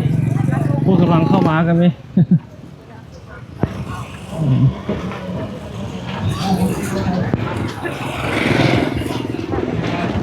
มีบูธเบียร์น้ำของอยู่ทางหน้านี่เดี๋ยวไปเบิ่งบรรยากาศ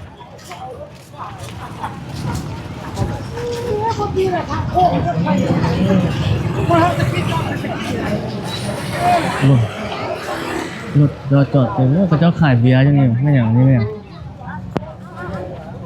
อย่างหรอขนมซอส7,000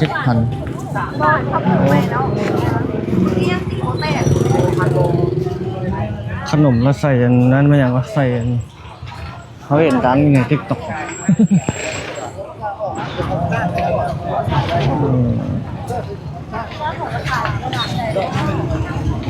โอ้แถวนี้รถจักรเต็มเลยโอ้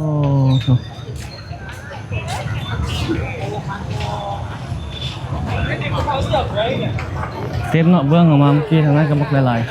ๆหลอกซ่อนนมกระทง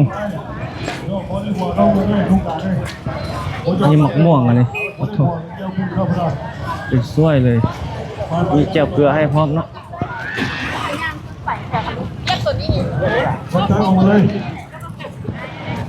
พาเบิ่งบรรยากาศเฮ้ยเอาเลยนะรถใหญ่เข้าไปโอ้บนนี้บนฝากรถจักรรถใหญ่เหมือนนี้เขาจีนปีนไป5,500ครับโอ้ขาเดียวนี้ละมีคนเข้าออกตรงนี้ไปออกมาเลยทางนี้ย่างมาละเขาบอกออกมาแล้วแกหน่อยเลข0นะพลาเรียกเอาแทงเอาเลยเด้อตอนนี้คนไล่โอ้ยมันโคตร เอามาออกเลยรถจักรเข้าไปรถหัวมือรถจักรนะครับคุณรถคอเลยรถคอรถจักร รถใหญ่37รถจักรห้างอันนี้มันบ่ถือที่ราคา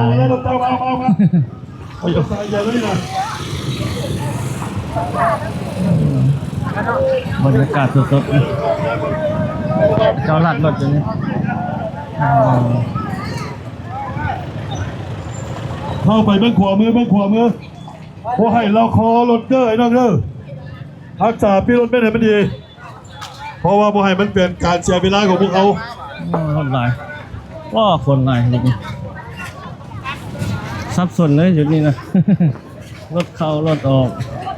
คนเลยปากคนเดียวพอผมใจแล้วไม่หลายเด้อมาโซ่หุ่นปากขึ้นรถฮัลโหล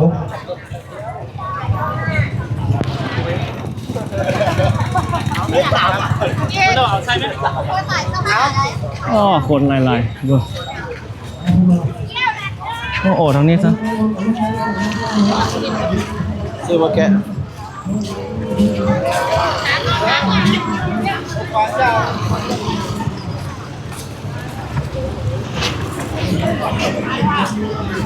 บูธเบียร์เพิ่นปิดว่าคือมิดจัดเนาะกล้องไล่ห้วยมาได้มึงกล้องไล่กล้องห้วยไล่บ่ อ๋อนี่ทางนี้กล้องห้วยไล่โอ้ทางนี้เข้าหลอกเข้ารามเป็นทางนี้ซะไปรุ่นผู้สาวเวียงจันทน์ไปได้ยังบอกไปได้ยังบอกนี่ปึ๊บทางนี้เวียงของ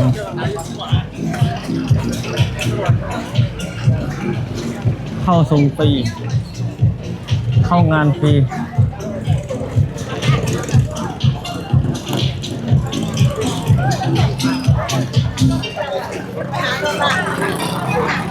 โอ้จุดนี้กันยาวไปหมด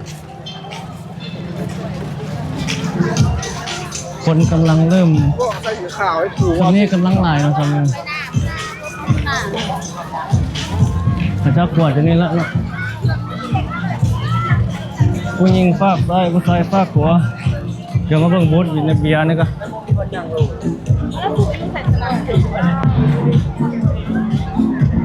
โอ้คนน่าจะหลายแล้วมื่นนี่มานี่เป็นยังไง พระเจ้ายังไม่ได้แสดงที่นี่เนาะโอ้คนหลายเลย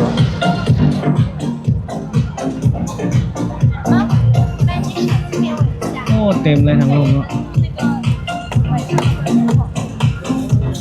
ไปได้ยังบอก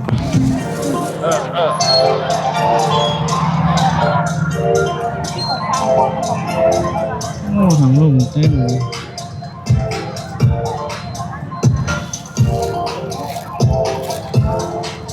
ยังไม่มีคนขึ้น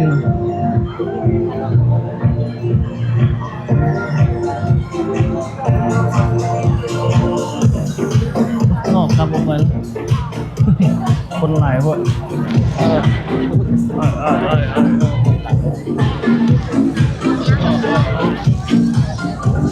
เยอะ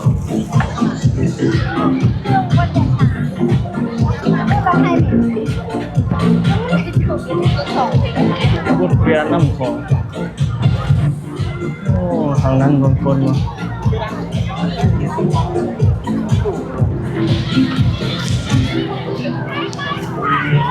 ไปเข้าทางนี้สดแล้วนะ เสียงบ่มีแล้วว่ามันจะแดงพระเจ้าเขา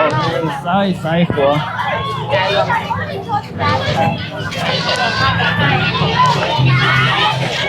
โอ้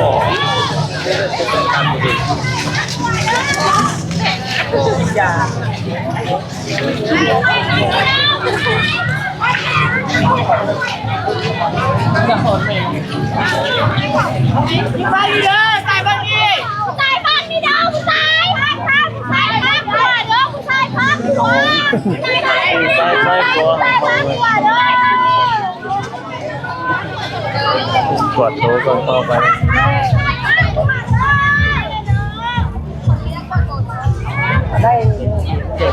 ก็จะเข้าไปในแล้ว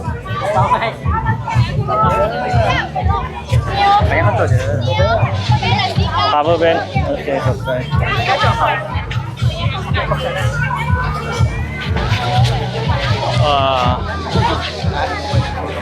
ผู้เข้าผู้ออกเนาะ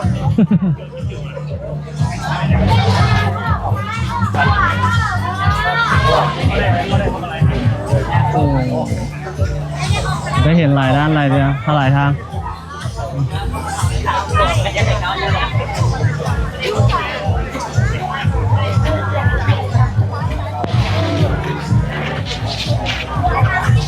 อะตง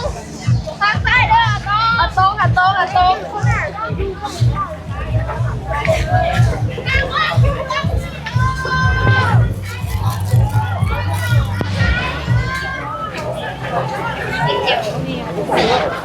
น้องๆสาวหนุ่มเพิ่นมาเป็นส่วนร่วมในการตรวจคนเข้าออกงานเนาะมันจะมาเบิ่งทางนี้มาเบิ่งทางหน้าเวทีตัวนี้คนนี่เข้ากระบอกนี่ซ้ำเดียว กำลังเข้าไปกันหลายกำลังออกมากันหลายนี่พระเจ้าเริ่มเข้างานแล้วบ้างนี่เรียน ต้องออกเลยต้องออกเลยเขาเจอเขาจำได้ยังไงเนาะค่ะจิ๊กอาร์เดินเล่าโอ้ย เขาเจ้าเรียนเจียวเข้าไป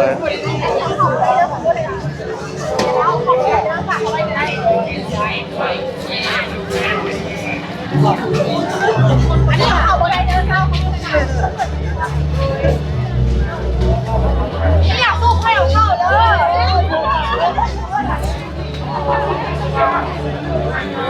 เข้าไปเบิ่งบ่ทุกคนงานทำเลยเพื่อวัยรุ่นเข้าละวัยรุ่นไหนจะเข้าไปแล้วกูก็โอไปทางไหนแบบนี้กูเข้าไปหรอกครับรุ่นทางนอกก็พอผมไม่ได้กินเบียร์แล้วประมาณนั้นเข้าไปก็ได้ทางออกทางนี้ทางออก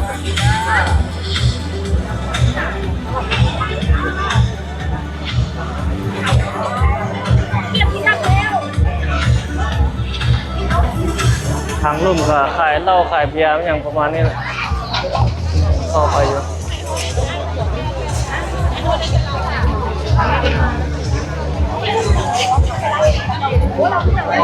คอยรุ่นน้อยไรเนาะต้องได้ขัดได้เนาะเรื่องเข้าไปดื่มเหล้าดื่มเบียร์นี่อายุ18 ปีคือเบอร์เนาะโอ้ป่องนี่ใหญ่เว้ย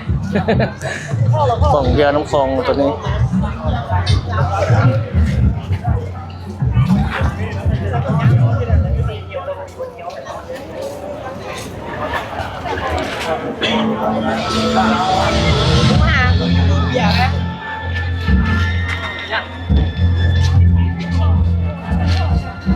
มืออื่นก็ว่ากล้องไรห้อยว่าเข้ามา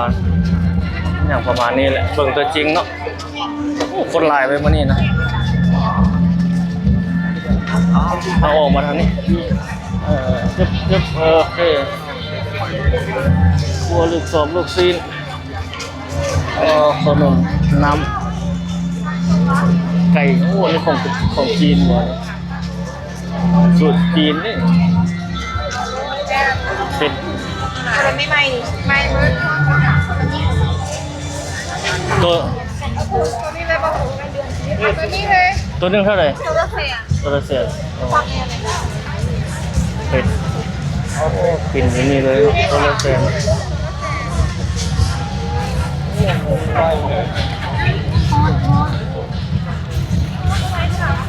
ไปแล้วขอจบขอจีตุ๊กไก่ตุ๊กเป็ดมันมาแล้วมันมาดิพ่อหมกพ่อมีลูกศอกลูกซีน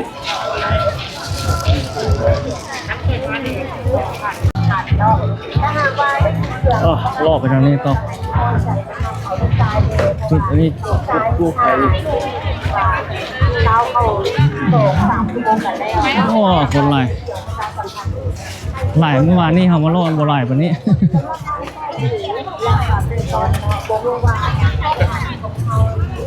นี่ร้ายเลย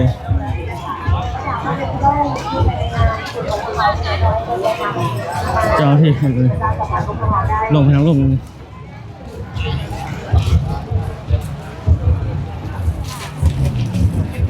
จอมถ่ายรูปถ่ายอย่างนี้เต้นเลย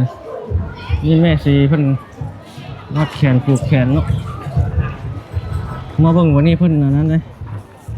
ทางรูปมีร้อยกระทงร้อยเลี้ยวมาบอกนี่ไปรุ่นวัดแขนผูกแขน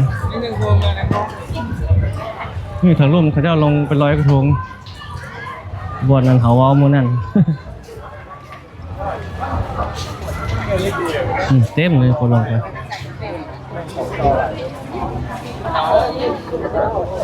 โบเลนโบเลนเจนกับโบเลน คนล่งเจ็ดนี่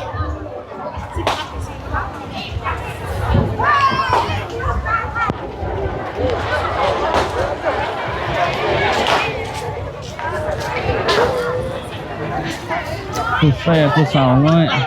ว้ายจุดลอยกระทงจุดนี้นะ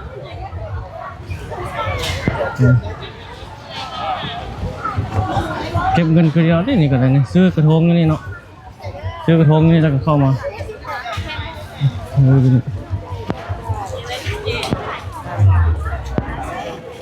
สถานที่ไหลเรือไฟประจำปีที่ท่าวัดจันทร์นี่ก็เสียเงินคือกันกองอะไรดี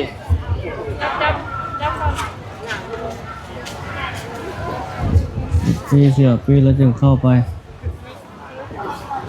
พาเข้าละ เบิ่งข้างนอกโดยรวมแล้วก็ไปแล้ว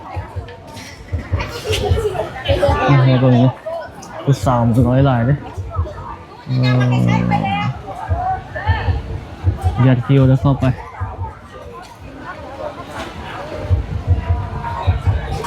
เต็มเลยอย่างนั้นเมื่อกี้ลายเนาะตอนนี้นี่หมดแล้ว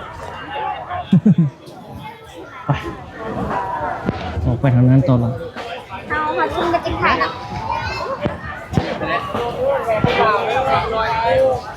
ลงเด้อ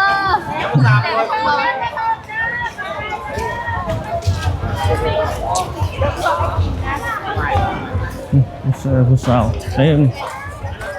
น้องยาว้าย่างลงไปทางนี้เนาะ ลงดีแถวนี้นะวางจุดวางบอลโอ้ไปจนหมดได้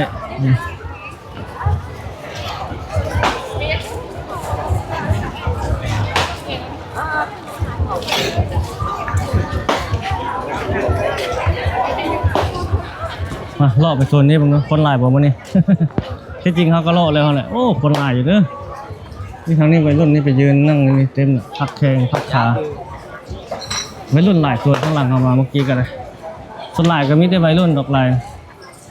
วัยกลางคนก็มีอยู่แต่โบราณเป็นหลายเป็นวัยรุ่นเนาะโอ้ทางนี้เต็มเลยหมดนี่ก็เลยมาเอาสิผ่านได้บ่ไวบ่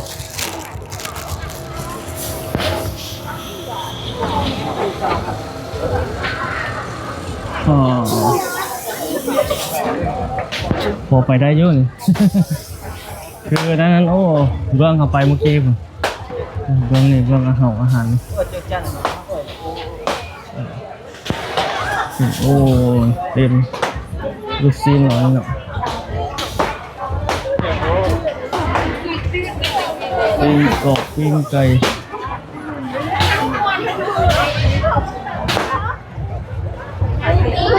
โอ้เต็มเลยไปเลยดูสิโอ้เหี่ยวปิดไฟแล้ว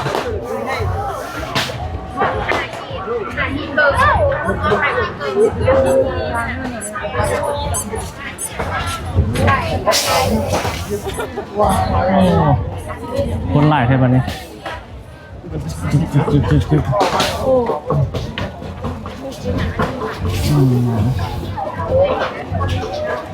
ทำขึ้นแล้วก็นั่งกินอยู่ในได้เลยโอ้จุดนี้คนหลาย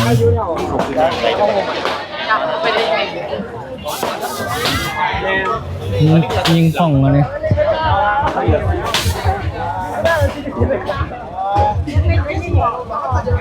กระเลียดดี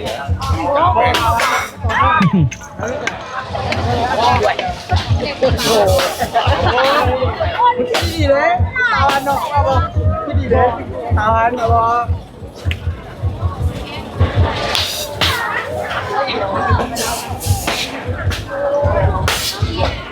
ข้าวต้มก็มีเนาะ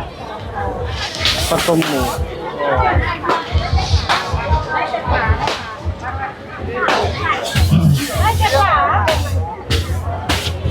ลอกตั้งป่าให้กินค่ะ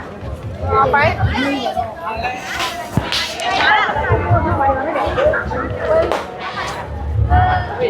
โอ้ตัวนี้คนหลายเลย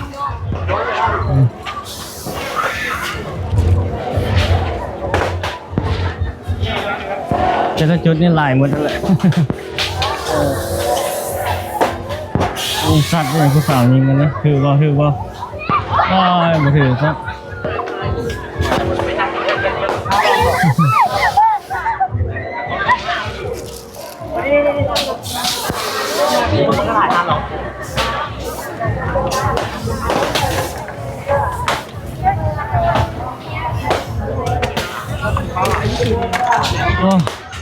โอ้มาส่วนนี้ยังพอหายใจได้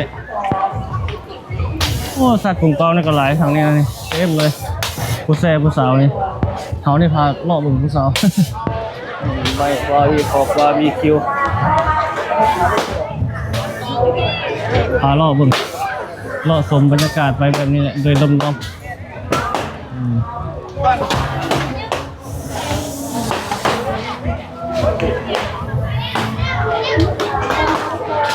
โอ้หันผู้สาวน้อยยิงเต็มเลยนี่เนาะ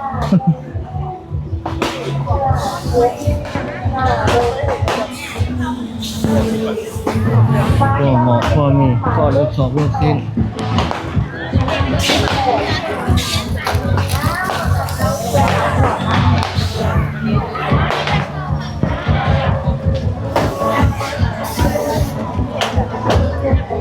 โอ้เขาย่างโล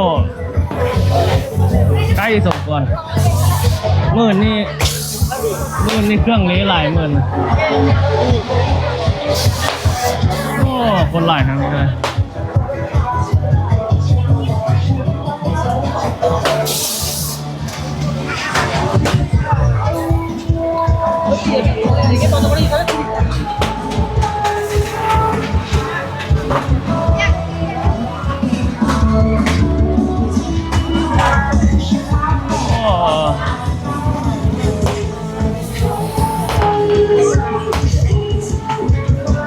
คนนี้คนหลาย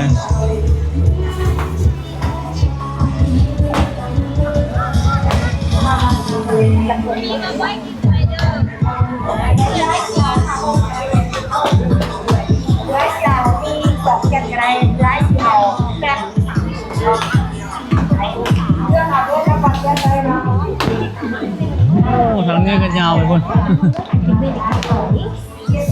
อันนี้เป็นบรรยากาศโดยรวมๆทุกคนเลยพาละย่างล่อเบิ่งงานบนช่วงเหนือท่าวัดจันทร์2025เนาะงานบุญออกพรรษาบวรแล้วนะบุญช่วงเหนือกรุงเป้านี่หลายห้างกรุงเป้านี่แต่ว่าคนสักก็หลายคือกันเลย โปรโมชั่นการขายเงินแคปซูลพวกเขาได้จัดกิจกรรมเสริมสุขรางวัลเงินแคปซูล ไปทางใดดีทุกคน ปีละราคา10,000 ไปทางนั้นบ่มาทางนี้ซะ มีรางวัลพิเศษเรือยางโบนัสจำนวน1,000 1,000 ตื้อกว่าทีรางวัลที่1เงินแคปซูล2หลังแต่ละหลังมูลค่า700 ล้านกีบรางวัลที่2รถจักรรางวัลที่3ตู้เย็นรางวัลที่4แอร์รางวัลที่5เครื่องผลิตน้ำก้นรางวัลที่6การรถตั้งรางวัลที่7 พระเจ้าขายนี่พูดว่ะ พูด การได้ซื้อที่ซิตี้ในเครื่องเดียวการจะได้ที่สองของเครื่องให้รางวัลทุกๆเครื่องสมองจุดแบบเรื่องขายเย็น ของคนจีนเนาะ สบายดีแล้วก็แขกคุณเกียรติมาแล้วก็ที่เรื่องการขายใส่ใจ มันเป็นสิบพันเจ้าท่านต้องพูดในตัวเลขตัวกันตัวจัดตัวทำรางวัลตัวนี้ไปโดยเจ้า เรียนกับพี่ ใช่เด้อก็4,000แล้วเจ้า วัดสุพรรณ ที่รุ่นครับหม้อจุดดัก คนจีนเนาะ รุ่นทำหม้อจุดดักคุณสมองให้กับเราจะได้เปิด 3,000ในช่วงไหนพูดมันนี่แล้วเจ้า ขูดแล้วได้รางวัลรถใหญ่เนาะตู้เย็นมันอย่างต่างๆเลยเป็นของคนจีน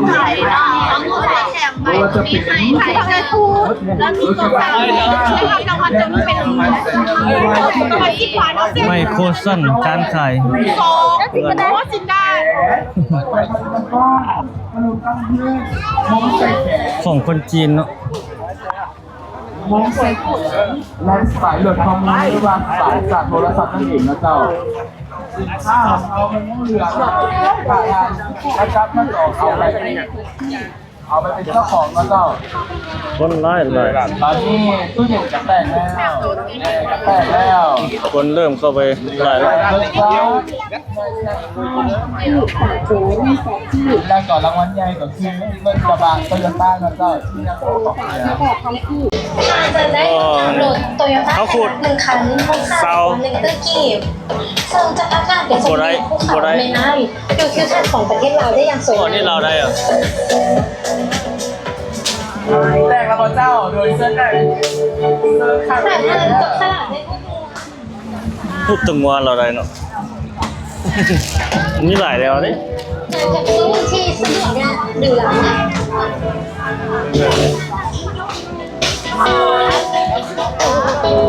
ที่สองถ้าเราจะสนามได้พวกนี้ก่อนเราจะได้รู้จักมันนะที่มี คือเราเป็นผู้ชายมาด้านเจ้า ไปต่อ ได้ของรางวัลจากคุณของเขาไปเขาไปเรื่องของเขาพนักงานขายข้องขาย โอ้ได้ขายดีไปนี่เต็มเลยไปโทรศัพท์เขาเหลือ 15%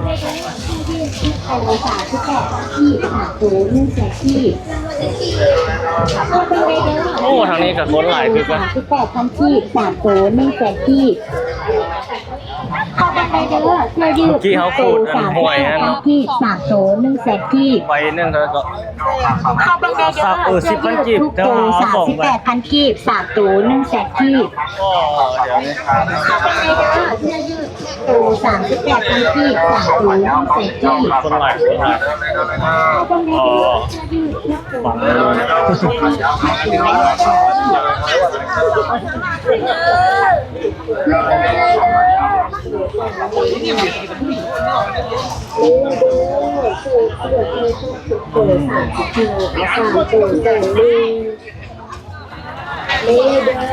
ส่งเสื้อแฟชั่น10 ตัว35เอา3 ตัวแสน1 บรรยากาศสด ส่งเสื้อแฟชั่น10 ตัว35เอา3 ตัวแสน1ส่งเสื้อทุกตัวเลยน้องแบบนี้ ๆโอ้ออกมาโซนนี้คนยังหลายอยู่ผ่านเข้าไปในนี่บ่ไหวนี่คนหลายที่บ่ออกทางนอกลาดออกไปทางนี้ซะเนาะ อันนี้ผ่านออกไปได้บ่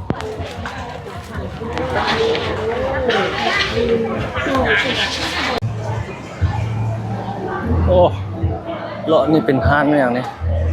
ห้านเบียร์แบบนี้เนาะ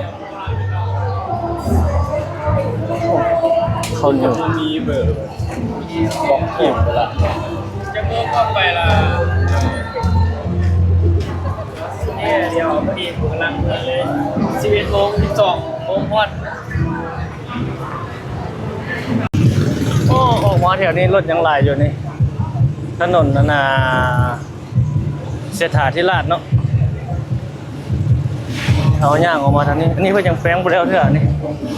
เขตนาวัดมีไซเนาะเขตนี้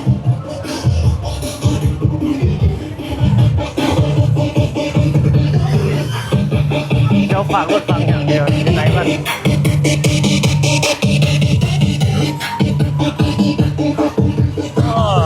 รถยังหลายนี่เฮากลับแล้วเอาไปโลเฮาก็ได้ของกินเนาะปิ้งมันอย่างว่าปิ้งไส้หมูนะไส้อ่อนหมูกับปิ้งหมูแหละกับส้มเพิ่นนึง โอ้ไปได้อยู่อันนี้โอ้เข้าไหนอยู่เยอะอ่ะ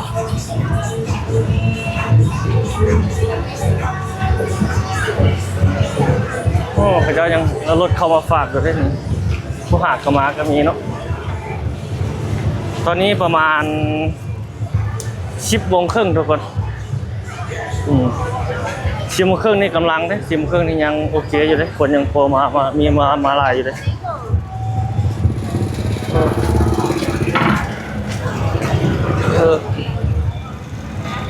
ผู้กลับก็มีผู้ไปก็มีเฮานี่กลับแล้วเฮานี่นะบ่ไหวย่างแล้วเมื่อยแล้ว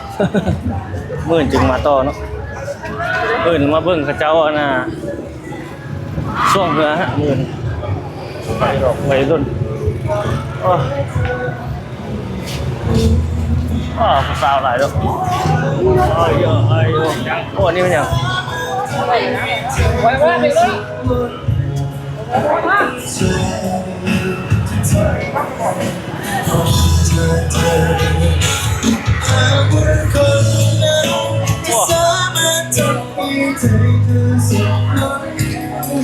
ไหนนี่มีพิชชีเข้าไปตรงนี้นะโอ้แถวนี้ก็เจ้ายังเฮ็ดบุญเลี้ยวเท่าไหร่ใจเท่าไรหัวใจคือไม่ฟัง นี่ฝารถฝาล้างแถวนี้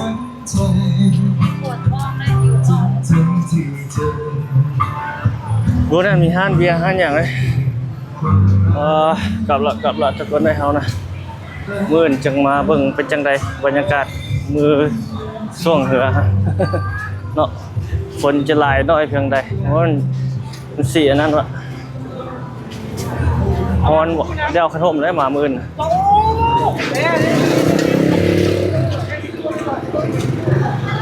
อันนี้หน้าวัดองค์ตื้อเลยนี่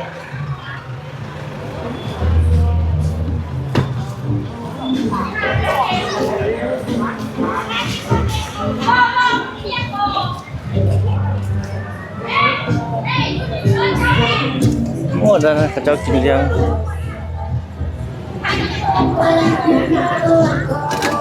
โอ้นี่เป็นบัวเด้อนี่ระวัง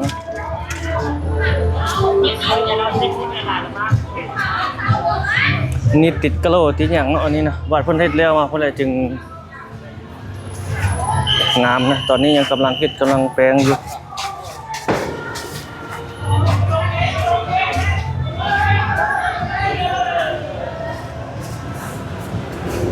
คลิปเฮานี่มันได้เป็น3คลิปพุ่นว่ะ เป็น EP 1 EP 2 EP 3บ่ส่วน1ส่วน1ส่วน1 ส่วน2ส่วน3เฮ็ด3ตอนคือเมื่อวานนี้บ่ผู้กลับกับมีผู้กำลังมาก็มีรถเฮาจอดอยู่ทางส่วนพวกนั้นพุ่นรถหลังจอดอยู่แถวนั้นไปนี่ได้อยู่บ่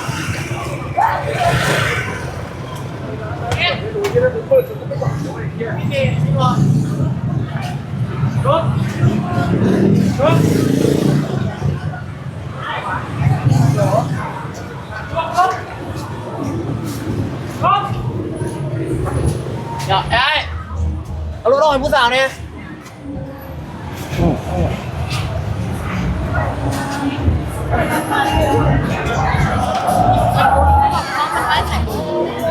นี่ก็ที่ อ๋อผู้สาว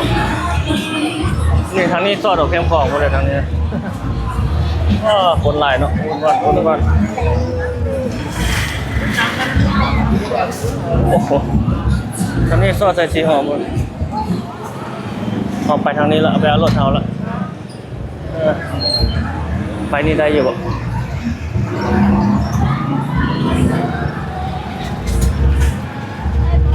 บางคนก็เมาเด้อผู้สาวน้อยหลายนะ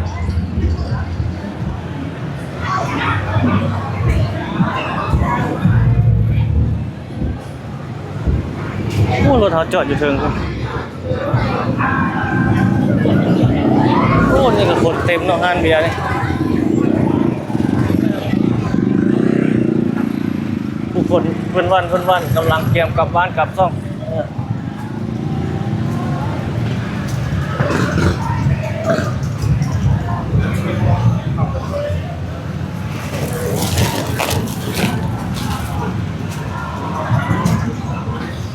มือสุดท้ายแล้วเนาะ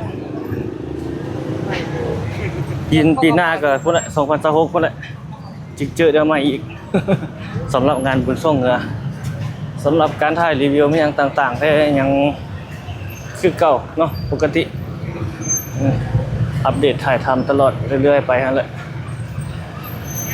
ทางไหนฝากรถจักรรถอย่างประมาณนี้แหละ